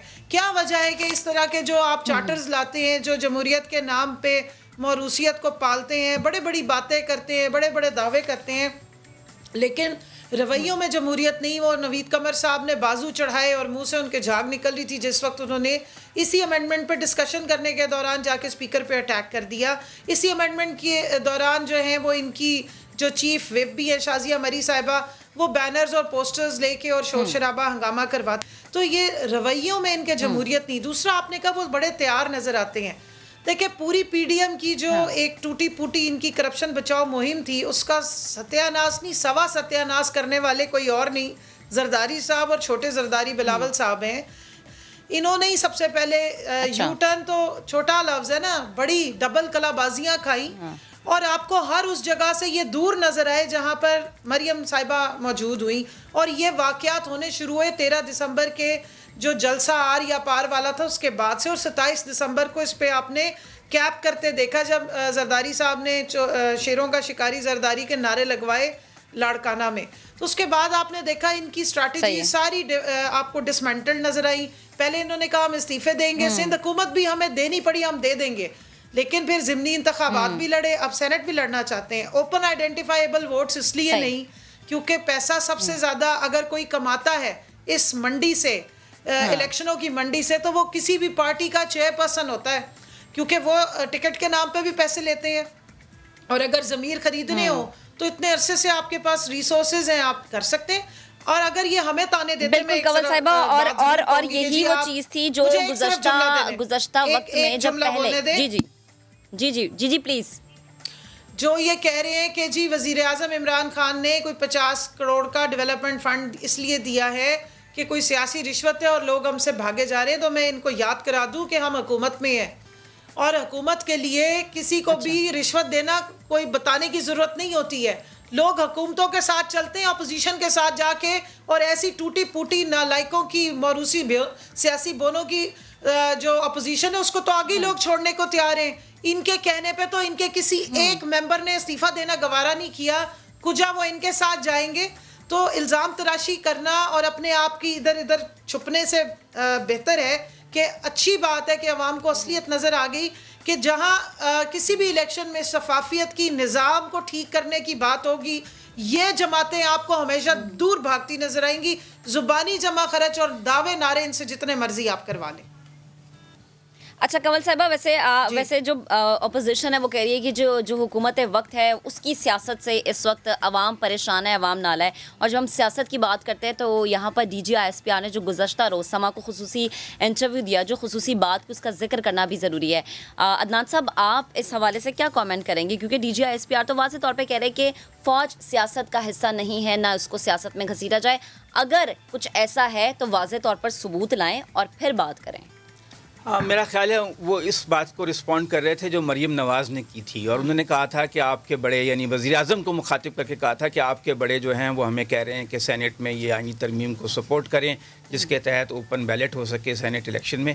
तो उनका इशारा जो है वो जाहिर है कि इस्टेब्लिशमेंट या फ़ौज की तरफ था, उसको इन्होंने रिस्पॉन्ड किया।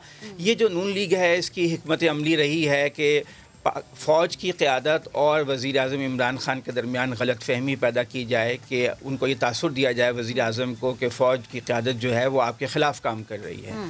तो ये पहले भी ऐसा कर चुके हैं शहबाज शरीफ के हवाले से, नवाज शरीफ के बाहर जाने के हवाले से। अब फिर इन्होंने ये एक बयान देकर, अदनान साहब यही वजह है कि बिलावल भुट्टो सरदारी इत्तेफाक भी कर रहे हैं। बिल्कुल ये चाहते हैं कि गलतफहमियाँ पैदा हों इस्टेब्लिशमेंट और आर्मी की वज़ीर आज़म से, जिससे इंस्टेबिलिटी बढ़े। तो इसलिए उन्होंने ये बड़े वाज़ेह अंदाज में कहा है, और ये बहुत गैर ज़िम्मेदाराना बयान था उनका, मरीम नवाज़ का, क्योंकि जो सियासी पार्टियाँ हैं उनका तो काम ही राब्ता कारी होता है कि मुख्तलिफ जो स्टेक होल्डर्स हैं, रियासत के इदारे हैं, सब आपस में एक दूसरे से बातचीत करते रहते हैं। आपको तो पता है कि मुख्तलिफ ममालिक के ताल्लुकात भी ख़राब हों तो वो पसे पर्दा बातचीत करते रहते हैं। तो ये तो अपना ही मुल्क है। तो बहुत ही गैर ज़िम्मेदाराना बयान था। मकसद यही था कि गलत फहमियाँ पैदा की जाएँ, इसलिए बहुत वाज़ेह उसकी जो है वो तरदीद पाक फ़ौज ने की है, और मुझे नहीं लगता है कि ये इस कोशिश में कामयाब होंगे, क्योंकि जो हालात हैं इस वक्त मुल्क के, उसमें फ़ौज जो है यकसू है बॉर्डर्स पे। अफ़गानिस्तान की सूरत हाल अच्छी नहीं है, अमेरिका ने तालिबान का जो माहदा है वो आगे नहीं बढ़ रहा है, इंडिया के हवाले से हमारे ताल्लुकात जो हैं वो काफ़ी कशीदा हैं। तो फ़ौज जो है बॉर्डर्स पे इतनी यकसू है, उसे आप सियासत में घसीट के मुल्क के लिए एक नया बहरान क्यों पैदा करना चाहते हैं। बहरहाल ये सियासत में इस तरह के बयानात देकर, और ये माजी में भी होता रहा है कि रियासती इदारों को कोशिश की जाती है कि वो उनको अंदर घसीटा जाए। शहबाज शरीफ जो हैं वो कियानी साहब से मुलाकातें करते थे, ताकि जब आसिफ जरदारी साहब की हुकूमत थी और उस अपनी पार्टी के लिए रियायत मांगते थे।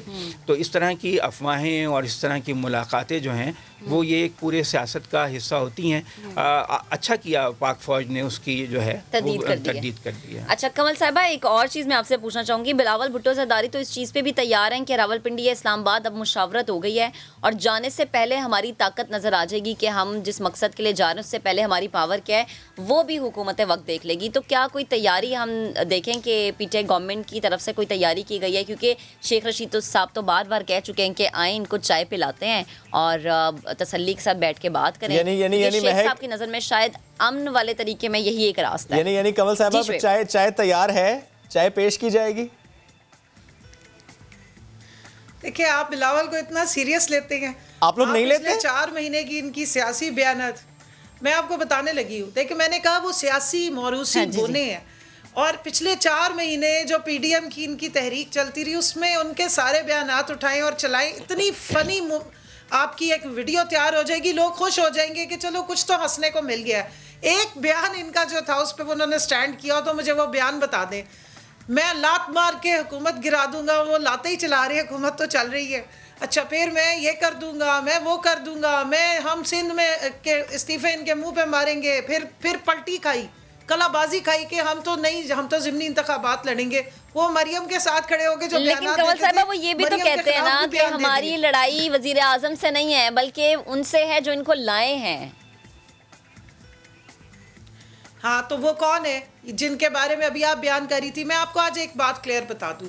देखिए ये जिस भुट्टो का नाम लगा के जरदारी साहब अपनी नस्ल बदलने की कोशिश कर रहे हैं, वो अयूब खान साहब को अपना डैडी माना करते थे। दूसरी साइड पे मरियम साहिबा के जो दादा जान थे उनका नाम जनरल ज़ियाउल हक था, जिनको उनके वालिद साहब ने खुद जाके कहा कि मैं इनका बेटा हूँ, और उनके लिए बहुत सारे तकरीर हैं। जनरल जिलानी की नर्सरी में वो पैदा हो गए। Let's move ahead. कमल साहब लेट्स मूव अहेड। एक मिनट, मैं कल की जो DGISPR की जो स्टेटमेंट है, मुझे 1 मिनट उस पर कमेंट करने दें। देखिए जब ये इलेक्शंस जीतते रहे, जब बैकडोर सब कुछ होता रहा, छांगा मांगा में मंडियां लगती रही, ISI से पैसे लिए और वो ऑन रिकॉर्ड केस हैं। अब जब फौज कहती है कि भाई हम नहीं दखल अंदाजी करना चाहते, आप कह रहे हैं कि नहीं आप एक इलेक्टेड हुकूमत को गिराएं और हमें ले आए। बारहा इस किस्म के, जिन दिनों गिलगित बल्तिस्तान में इलेक्शंस हो रहे थे, मरियम ने एक इंटरव्यू दिया, उसमें इस किस्म के बयान दिए। अच्छा आपने देखे जो इनका डब्बा है, इंजन है जो फजलुर रहमान, वो कुछ अरसे पहले DGISPR की एक प्रेस कॉन्फ्रेंस के बारे में उन्होंने क्या कमेंट्स किए कि जनाब हम तो पिंडी जाएंगे, हमारा तो मामला पिंडी के साथ। अब उन्होंने इंतहा की कलाबाजी खाई, उन्होंने कहा हमारा तो उनसे कोई लड़ाई नहीं। ये खुद कंफ्यूज्ड है, ये उस सारे पैराडाइम जो शिफ्ट हो चुका है उससे बाहर नहीं आ सकते। एक जुमले में कमल साहब हम ये कह लेते हैं कि सिर्फ और सिर्फ शायद मकसद सियासी माहौल को गरमाए रखना है, क्योंकि इंतखाबात से पहले कुछ होने नहीं वाला। सिर्फ कंफ्यूजन, ठीक है, सिर्फ कंफ्यूजन। पंजाबी में कहते हैं हथ ना पिया थे थू कौड़ी। ये वो मसला है कि ना इन्हें फौज लिफ्ट करा रही है, ना इनको अवाम लिफ्ट करा रही है, ना इनको गवर्नमेंट लिफ्ट करा रही है, और वो कह रहे हैं कि हमें प्लीज लिफ्ट कराओ। उसके लिए बेचारे हर दफा इजलास करते हैं, फिर अगला इजलास करते हैं, फिर उसकी डेट देते हैं, फिर वो इस्तीफे इन्होंने एटम बम बनने के लिए रखे हुए मर्तबान में डाल के। ठीक है कमल पॉइंट आ गया। अदनान साहब देखते जाए, ये तमाशा चलता रहेगा। ठीक है अदनान साहब, आपको भी लग रहा है कि ये मामला ऐसा है कि हुकूमत बिल्कुल चिल है? कमल शाह साहब की गुफ्तगू आप सुन रहे हैं, आपको लगता है कि कोई लिफ्ट नहीं करा रहा है इनको, वाकई ऐसा ही है? हाँ, मेरा ख्याल में तो ऐसा ही है। और ये कि कोई हुकूमत को तो कोई खतरा नहीं है, आवाम सड़कों पर आ नहीं सके हैं, बिल्कुल सही बात है, ये कर नहीं सके, जो जलसे जुलूस किए उससे जाहिर हो गया कि सर वो वेट कर रहे थे सर्दी जरा सी कम हो जाए तो फिर जाएंगे, क्या करें, ठंड लगती है सर। नहीं शुएब, हैदराबाद में सर्दी नहीं है। नहीं मैं लॉन्ग मार्च की बात कर रहा हूँ। तो हाँ, सपोर्ट बेस हैदराबाद में तो नहीं है मैं, वहाँ तो ये अंदरूनी सिंध से लोग लाएंगे और फिर ये कि वो एक तरह से बल्दियाती इंतखाबात के लिए वार्म अप। लेकिन नान साहब, हैदराबाद में अगर पावर शो कर भी जाते हैं तो उससे हुकूमत वक्त को क्या खतरा हो सकता है? सिंध में हुकूमत तो पीपल्स पार्टी की है, तो पीपल्स पार्टी की है और पीपल्स पार्टी से ही लोगों को शिकायतें हैं। वो अपने खिलाफ ही जलसा करेंगे अगर वहां पर करेंगे। लेकिन ये कि आपको पता है सियासत में तो फिर मुखालिफिन के ऊपर कीचड़ जी कमल साहब आप प्लीज डू है, ये उछालेंगे। सिंध में बिलावल ने मार्च की थी, मार्च के महीने में एक लॉन्ग मार्च की थी ट्रेन पे। उसके बाद आपके सहाफ़ी बरादरी से अजीज मेमन साहब वफात पा गए हैं और आज तक उनका केस नहीं चला। उसने बेचारे ने इतनी गलती की कि एक्सपोज कर दिया कि सिंध में भी लोग इनके साथ नहीं निकले। तो ये बातें, नारे दावे आप इनके सुनते जाएं। ये एक फ्लॉप शो था, एक फ्लॉप तहरीक। कभी करप्शन बचाओ तहरीके अवाम में पॉपुलर नहीं होती, अवाम करप्शन के खिलाफ जरूर निकलती है। आपको लगता है कि ये जो आज का शो है वो भी फ्लॉप होगा? और इनकी जुबान ही नहीं एक है। ठीक, अच्छा कमल, आज का शो उसका इम्पैक्ट नहीं होगा। ठीक है, सिंध का देखे, मुझे बताएं, मुराद अली शाह सिंध का चीफ मिनिस्टर है, उसका क्या काम है कि PDM के जलसों के लिए वो जाके तहरीके चलाए और वहाँ के लिए आप रिसोर्सेज दे? आप सिंध की हुकूमत से सारे रिसोर्सेज दे रहे हैं। हैदराबाद, आप हैदराबाद का इंफ्रास्ट्रक्चर तो दिखाइए हमें। गटर उबलते हुए बेड़ा गर्क हुआ 12वां साल है। कभी आप कहते हैं मैं इसको कराची को जो है वो पेरिस बना दूंगा, तो सखर को मैं जो है वो वेनिस वो तो हमने देख लिया कमल साहबा। जो हैदराबाद को क्या बनाने लगे? जो अगस्त 2020 में कराची हमने देखा है, वो जाहिर है वो माहौल हम भूल नहीं सकते जो कराची के साथ हुआ है। उसके रिजल्ट हमें अगस्त में नजर आए थे, जिस तरह कराची पूरा डूबा था। कमल साहब आज तक भुगतने पड़ते हैं। अच्छा, एक मामला और है जिस पर मैं कमेंट चाह रहा हूं कमल आपका। Accountability for everyone and law for everyone, ये बात आप लोग करते आए हैं from day one. Tehreek Insaf ये बात करती आई है। जो मामला खोखर बरादरान से मुताल्लिक था, जो खोखर पैलेस से मुताल्लिक था, जो बयान इमरान खान साहब उससे मुताल्लिक देते हैं, शाबाशी देते आए हैं CM पंजाब को, क्या यही रवैया इमरान खान साहब का जो मामला कराची में हुआ हलीम आदिल शेख के फार्म हाउस पर, और जो मामला कल हमने देखा है जो CDA ने एक्शन किया और जिस तरह चैम्बर तोड़े गए, फिर वकला ने एहतजाज किया, क्या इमरान खान साहब इन तीनों मामले को एक तरह से देखते हैं कि जहां पर तजावुज़ात हैं, जहां पर अदालती हुक्म है, उसकी इस तरह से इम्प्लीमेंटेशन होनी चाहिए? देखिए, तीनों मामलात पे एक एक कमेंट कर देती हूँ, फिर आप खुद ही देख लीजिएगा कि किस तरीके से बात हो रही है। आप पंजाब की बात करें, पंजाब का जो कब्जा माफी है, पंजाब में नून लीग ने कितना साल हुकूमत की, कितना अरसा उनकी हुकूमत रही है और किस तरीके से वो लोगों को पालते रहे हैं। 85 से ऑनवर्ड्स आप देख लेंगे, नवाज शरीफ जिस वक्त वहाँ पे फाइनेंस मिनिस्टर बने, उसके बाद से इन्होंने माफिया पालना शुरू कर दिया, क्योंकि ये कोई पॉपुलर लीडर तो थे नहीं। ज़ियाउल हक साहब ने इनको स्पॉन्सर किया था, ये आ गए तो लोगों को अपने साथ मिलाने के लिए इनका ये रवैया था। दूसरी तरफ पीपल्स पार्टी की हुकूमत सिंध में कितने सालों से है वो भी मुझे बताइए। क्या हलीम आदिल शेख या वज़ीर आज़म इमरान खान साहब सिंध के किसी वक्त भी हुक्मरान रहे हैं? या पंजाब में भी हमारी पहली दफ़ा हुकूमत आई है और अभी 2.5 साल हुए हैं।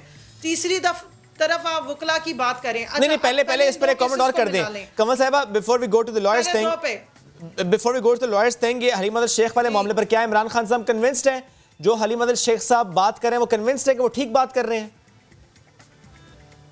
देखिए, मुझे इमरान खान साहब की, मैं उनके बिहाफ पे बात नहीं कर सकती। मैं तो ओवरऑल एक आपको बयान बता रही हूँ कि खोखर का पैलेस जो बना नहीं, मुझे सिर्फ हलीम अदल शेख से मुताबिक है क्या पार्टी, कमल साहब, क्या पूरी पार्टी इस बारे में मुत्तफिक है कि वो ठीक बात कर रहे हैं?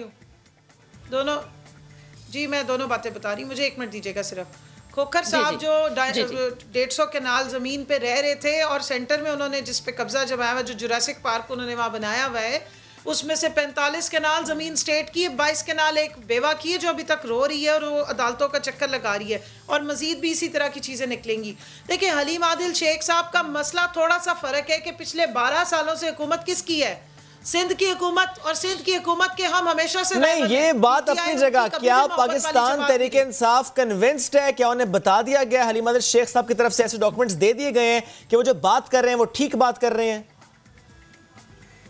जी, इस पे कंसल्टेशन हो रही है, और मैं अभी कोई हतमी बात इसलिए नहीं करूंगी क्योंकि मेरे पर्सनली नॉलेज में नहीं, लेकिन उन्होंने डॉक्यूमेंट्स भी दिए। ठीक है, यानी अभी फिर इसको रुक जाते हैं, अभी कंसल्टेशन हो रही है। अभी ज़रा ये बड़ी अच्छी बात है। मैं सिर्फ आपको कंफर्म बता रही हूँ। जी, मैं आपको जो कंपैरिजन ड्रॉ करी वो ये बता रही हूँ कि हलीम आदिल शेख साहब को अगर वहां पर कोई फायदे मिलने थे तो वो सूरत में मिल सकते थे ना, कि अगर वहां हमारी हुकूमत होती है। ये बात अपनी जगह, लेकिन कमल साहिबा एटलीस्ट कंसल्टेशन हो रही है, दैट मींस कि मामला अभी आप लोगों के पास है, आप लोग इसको देख रहे हैं, अभी इसमें कोई हतमी बात नहीं सामने आई। ठीक है, अब आप आ जाएं लॉयर्स वाले मामले पर। चैम्बर्स की बात है। जी देखिए, जहाँ तक चैम्बर्स की बात है, मैं समझती हूँ कि जो अदालत अगर, और जो कब्जा माफिया चाहे कोई भी है, जब डॉक्टर्स और बाकी सारे लोग अपने अपने चैम्बर्स जो है वो खुद अरेंज करते हैं प्राइवेटली, तो मेरे जो वकला बरादरी है या वकला भाई हैं, उनको स्टेट क्यों चैम्बर्स दे?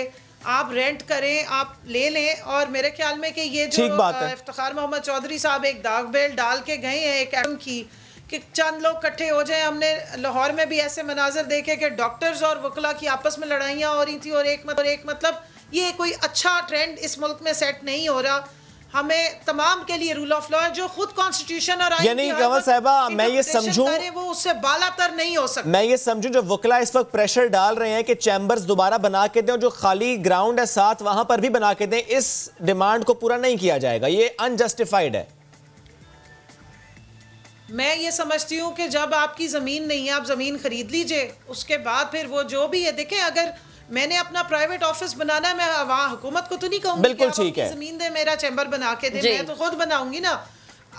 जब डॉक्टर्स भी अपने लिए प्राइवेट क्लिनिक बनाते हैं तो वो अपना खुद अरेंज करते हैं। बिल्कुल ठीक है, नहीं आपका पॉइंट आ गया। लॉयर्स की जो डिमांड है वो अनजस्टिफाइड है। कमल साहिबा, बस एक कमेंट मुझे अदनान साहब से इस पर लेना है। अदनान साहब, लॉयर्स के मामले पर आपकी क्या राय है? ये जो डिमांड्स हैं लॉयर्स की, आपको भी लगता है अनजस्टिफाइड है? नहीं, लॉयर तो जो बात कहते हैं वो ठीक होती है। मैंने मार तो नहीं खानी ना भाई। किसी चैम्बर में जाके हमारे कैमरामैन का कैमरा तोड़ देंगे, उसको बंद कर देंगे, तो जजों को बंद कर देते हैं कमरों में। हाँ। तो मुझ गरीब की क्या जरूरत है कि मैं उनके खिलाफ बात करूं? देखिए कमल साहिबा, सैल्यूट टू यू कि आपने फिर भी वो हक की बात की है। अपने सबकी जमानत ले ली हो गया ना। नहीं, अदनान साहब is trying to save you actually. आप तो सियासत कर रही हैं ना, आप तो हुकूमत में हैं, आप तो बच जाएंगी, मुझे कौन बचाएगा उनसे? लेकिन अदनान साहब हम तहरीक चलाएंगे, अदनान आदिल बचाओ तहरीक, टेंशन नहीं लेनी आपने। अच्छा, कमल बचाओ तहरीक बेटा सूली पे राम भली करेगा। नहीं कमल, जाहिर है ये आपने बात इतनी अच्छी की है कि वाकई law for everyone, accountability for everyone. अगर कोई जस्टिफाइड डिमांड नहीं है तो जाहिर है वो पूरी नहीं करनी चाहिए, जितना मर्जी प्रेशर हो। ये बहुत अच्छी बात आपने की, और इंशाल्लाह इसी तरह से पाकिस्तान तरक्की करेगा। Thank you very much. Adnan साहब आप साथ मौजूद थे, कमल साहब आप साथ मौजूद थे। क्विकली हमें एक तरफ बढ़ना है, स्टे विद अस।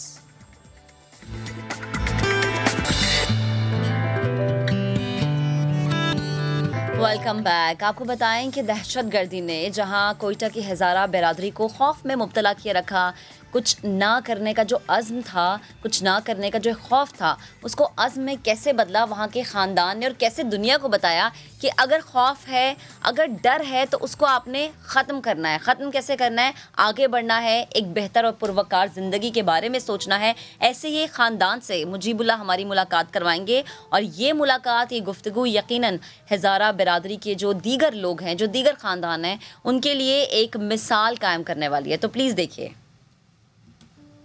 कोयटा की हजारा बिरादरी गुज़िश्ता कई अरसे से दहशत गर्दी का शिकार रही।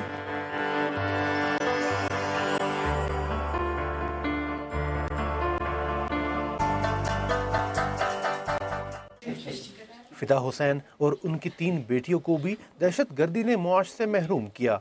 घरेलू हालात खराब हुए तो फिदा हुसैन की बेटियों ने बाप की हिम्मत बढ़ाने का फैसला किया।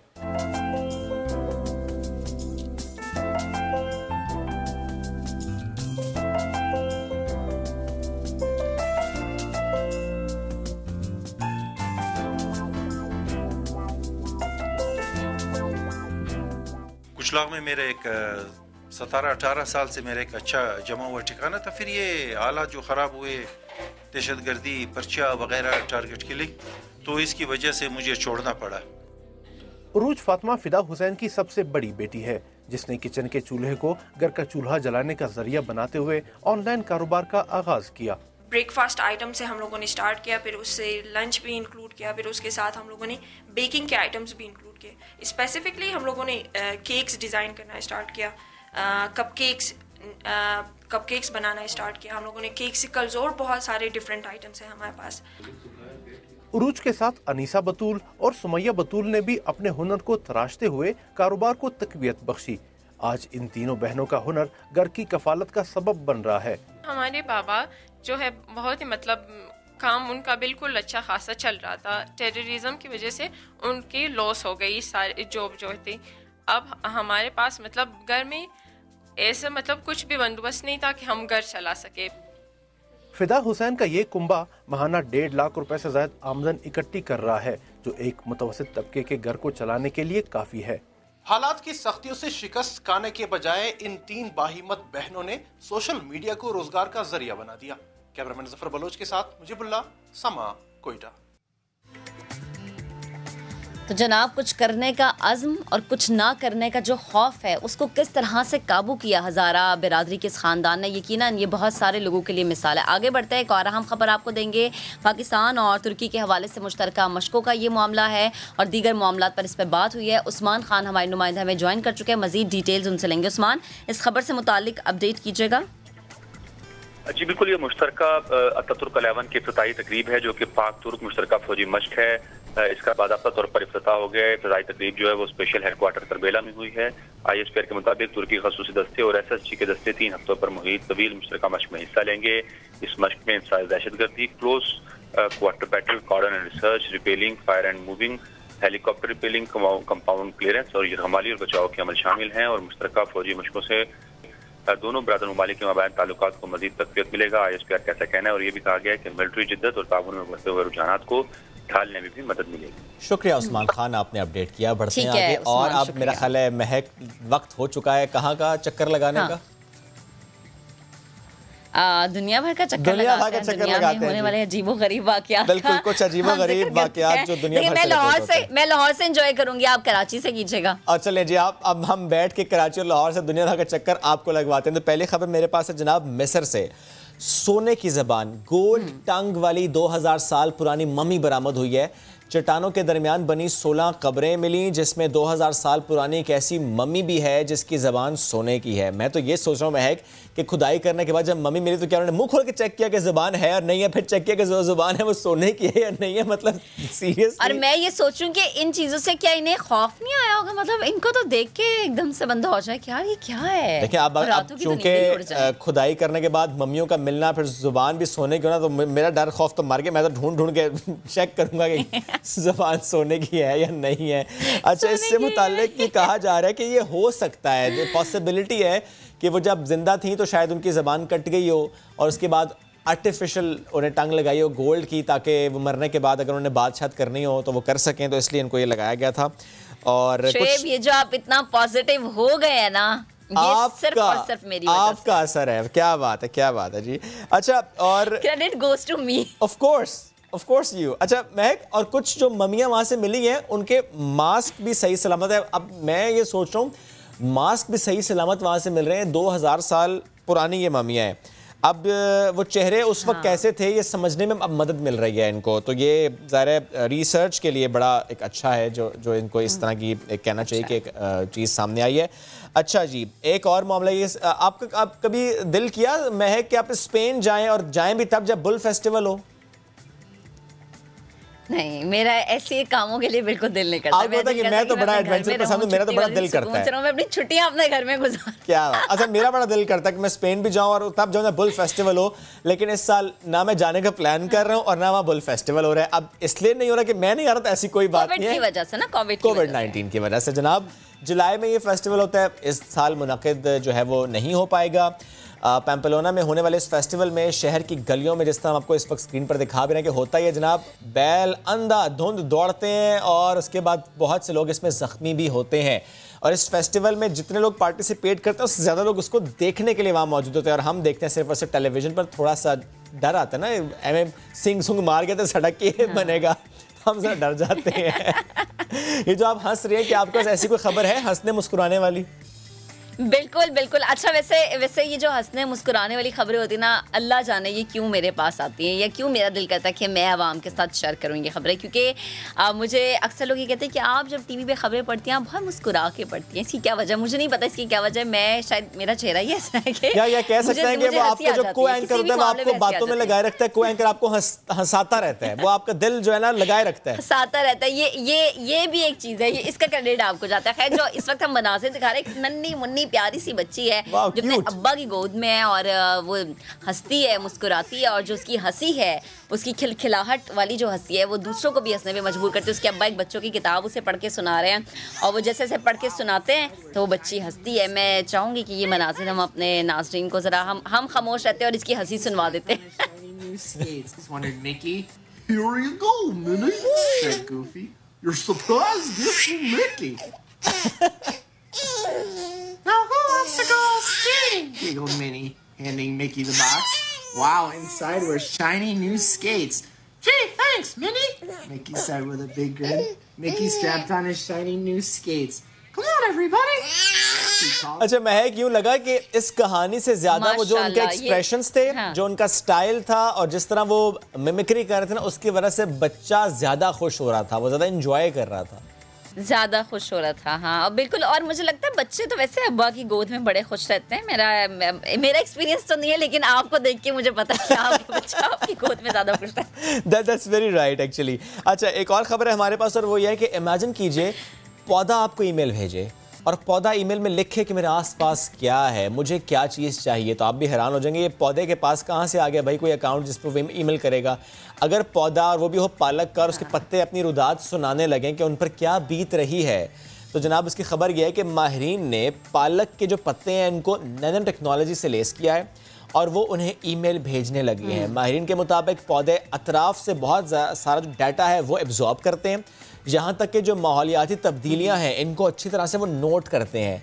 इस इल्म को नियोबायोनिक्स का नाम दिया गया। अमेरिका में इसी टेक्नोलॉजी के तहत पौधे फ़ज़ाई कैफियात, माहौलियाती मालूमात और दीगर जो डेटा है इसको सेंसर से जमा करते हैं, और इसका अहवाल बज़रिया ईमेल रिसर्चर्स को या साइंटिस्ट को फिर भेजते रहते हैं। क्या बात है जी, आप देखें कितनी तरक्की हो रही है, क्या बात है। अच्छा, एक और खबर है हमारे पास, हो रही है। हाँ, आप कुछ कहना चाह रही है महक? चले एक और खबर आप शेयर करें। मैं सिर्फ ये कहना चाहती हूँ, क्या आने वाले वक्त में ऐसा होगा कि हमें हमारे काम की भी ईमेल पौधे भेजना शुरू कर दें? फिर काम भी उन्होंने पौधा को ले लेना है, सानू कहना है तुम निकलो। अच्छा, लाइटर नोट बताइए। अच्छा जी, अब एक और खबर है हमारे पास। हर रास्तों पर ड्राइविंग गुजारे ये तो मुश्किल काम नहीं है, लेकिन अगर रास्ता मुश्किल हो, कठिन हो, शार्प टर्न्स हो और ड्राइविंग करने वाली खातून हो, तो फिर ऐसी मुहिम जो है किसी कारनामे से कम नहीं है। अब ये जो खबर है इसकी डिटेल्स आपके सामने रखेंगे पेशावर से राहम यूसुफजई अपनी इस रिपोर्ट में।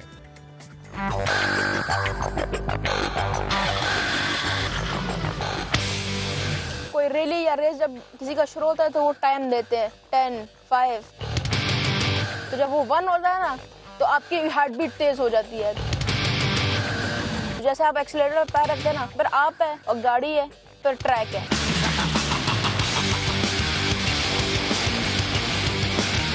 मुश्किल, पथरीली और खतरनाक रास्तों पर महारत का दूसरा नाम लालीन अखुनजादा।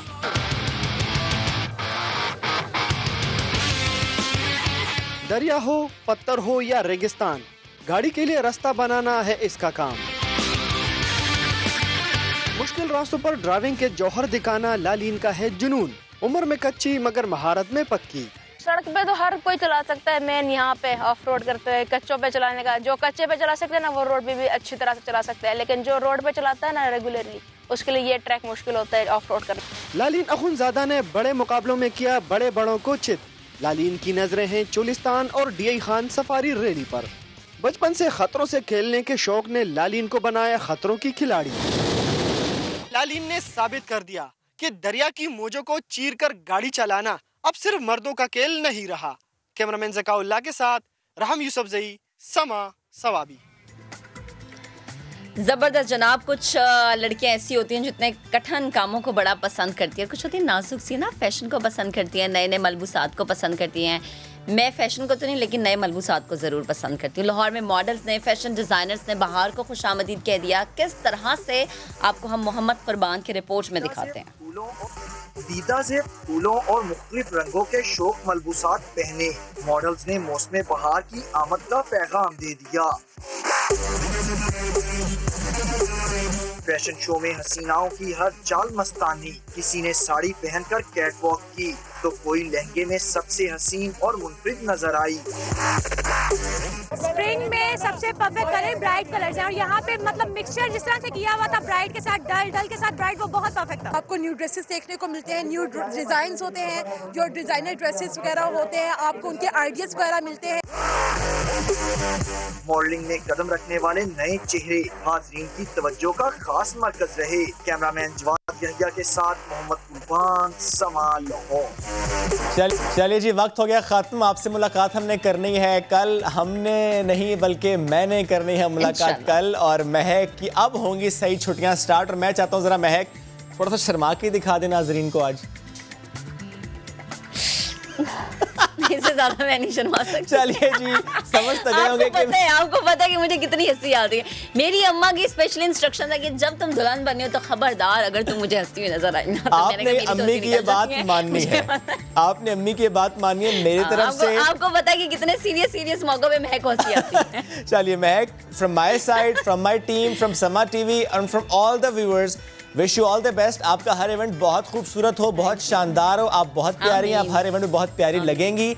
खुश रहिए, मुस्कुराते रहिए और अपना हर इवेंट हमसे शेयर करते रहिए ताकि हम नाजरीन को दिखा सकें कि महक हर दिन कितनी प्यारी लग रही हैं। और फॉर द व्यूअर्स, महक को बहुत ज़्यादा दुआएं दीजिए क्योंकि अब महक की है शादी। चलें, महक से मुलाकात हम कराएंगे अब शादी के बाद आपकी, लेकिन इवेंट्स हो रहे हैं कैसे आपको दिखाएंगे।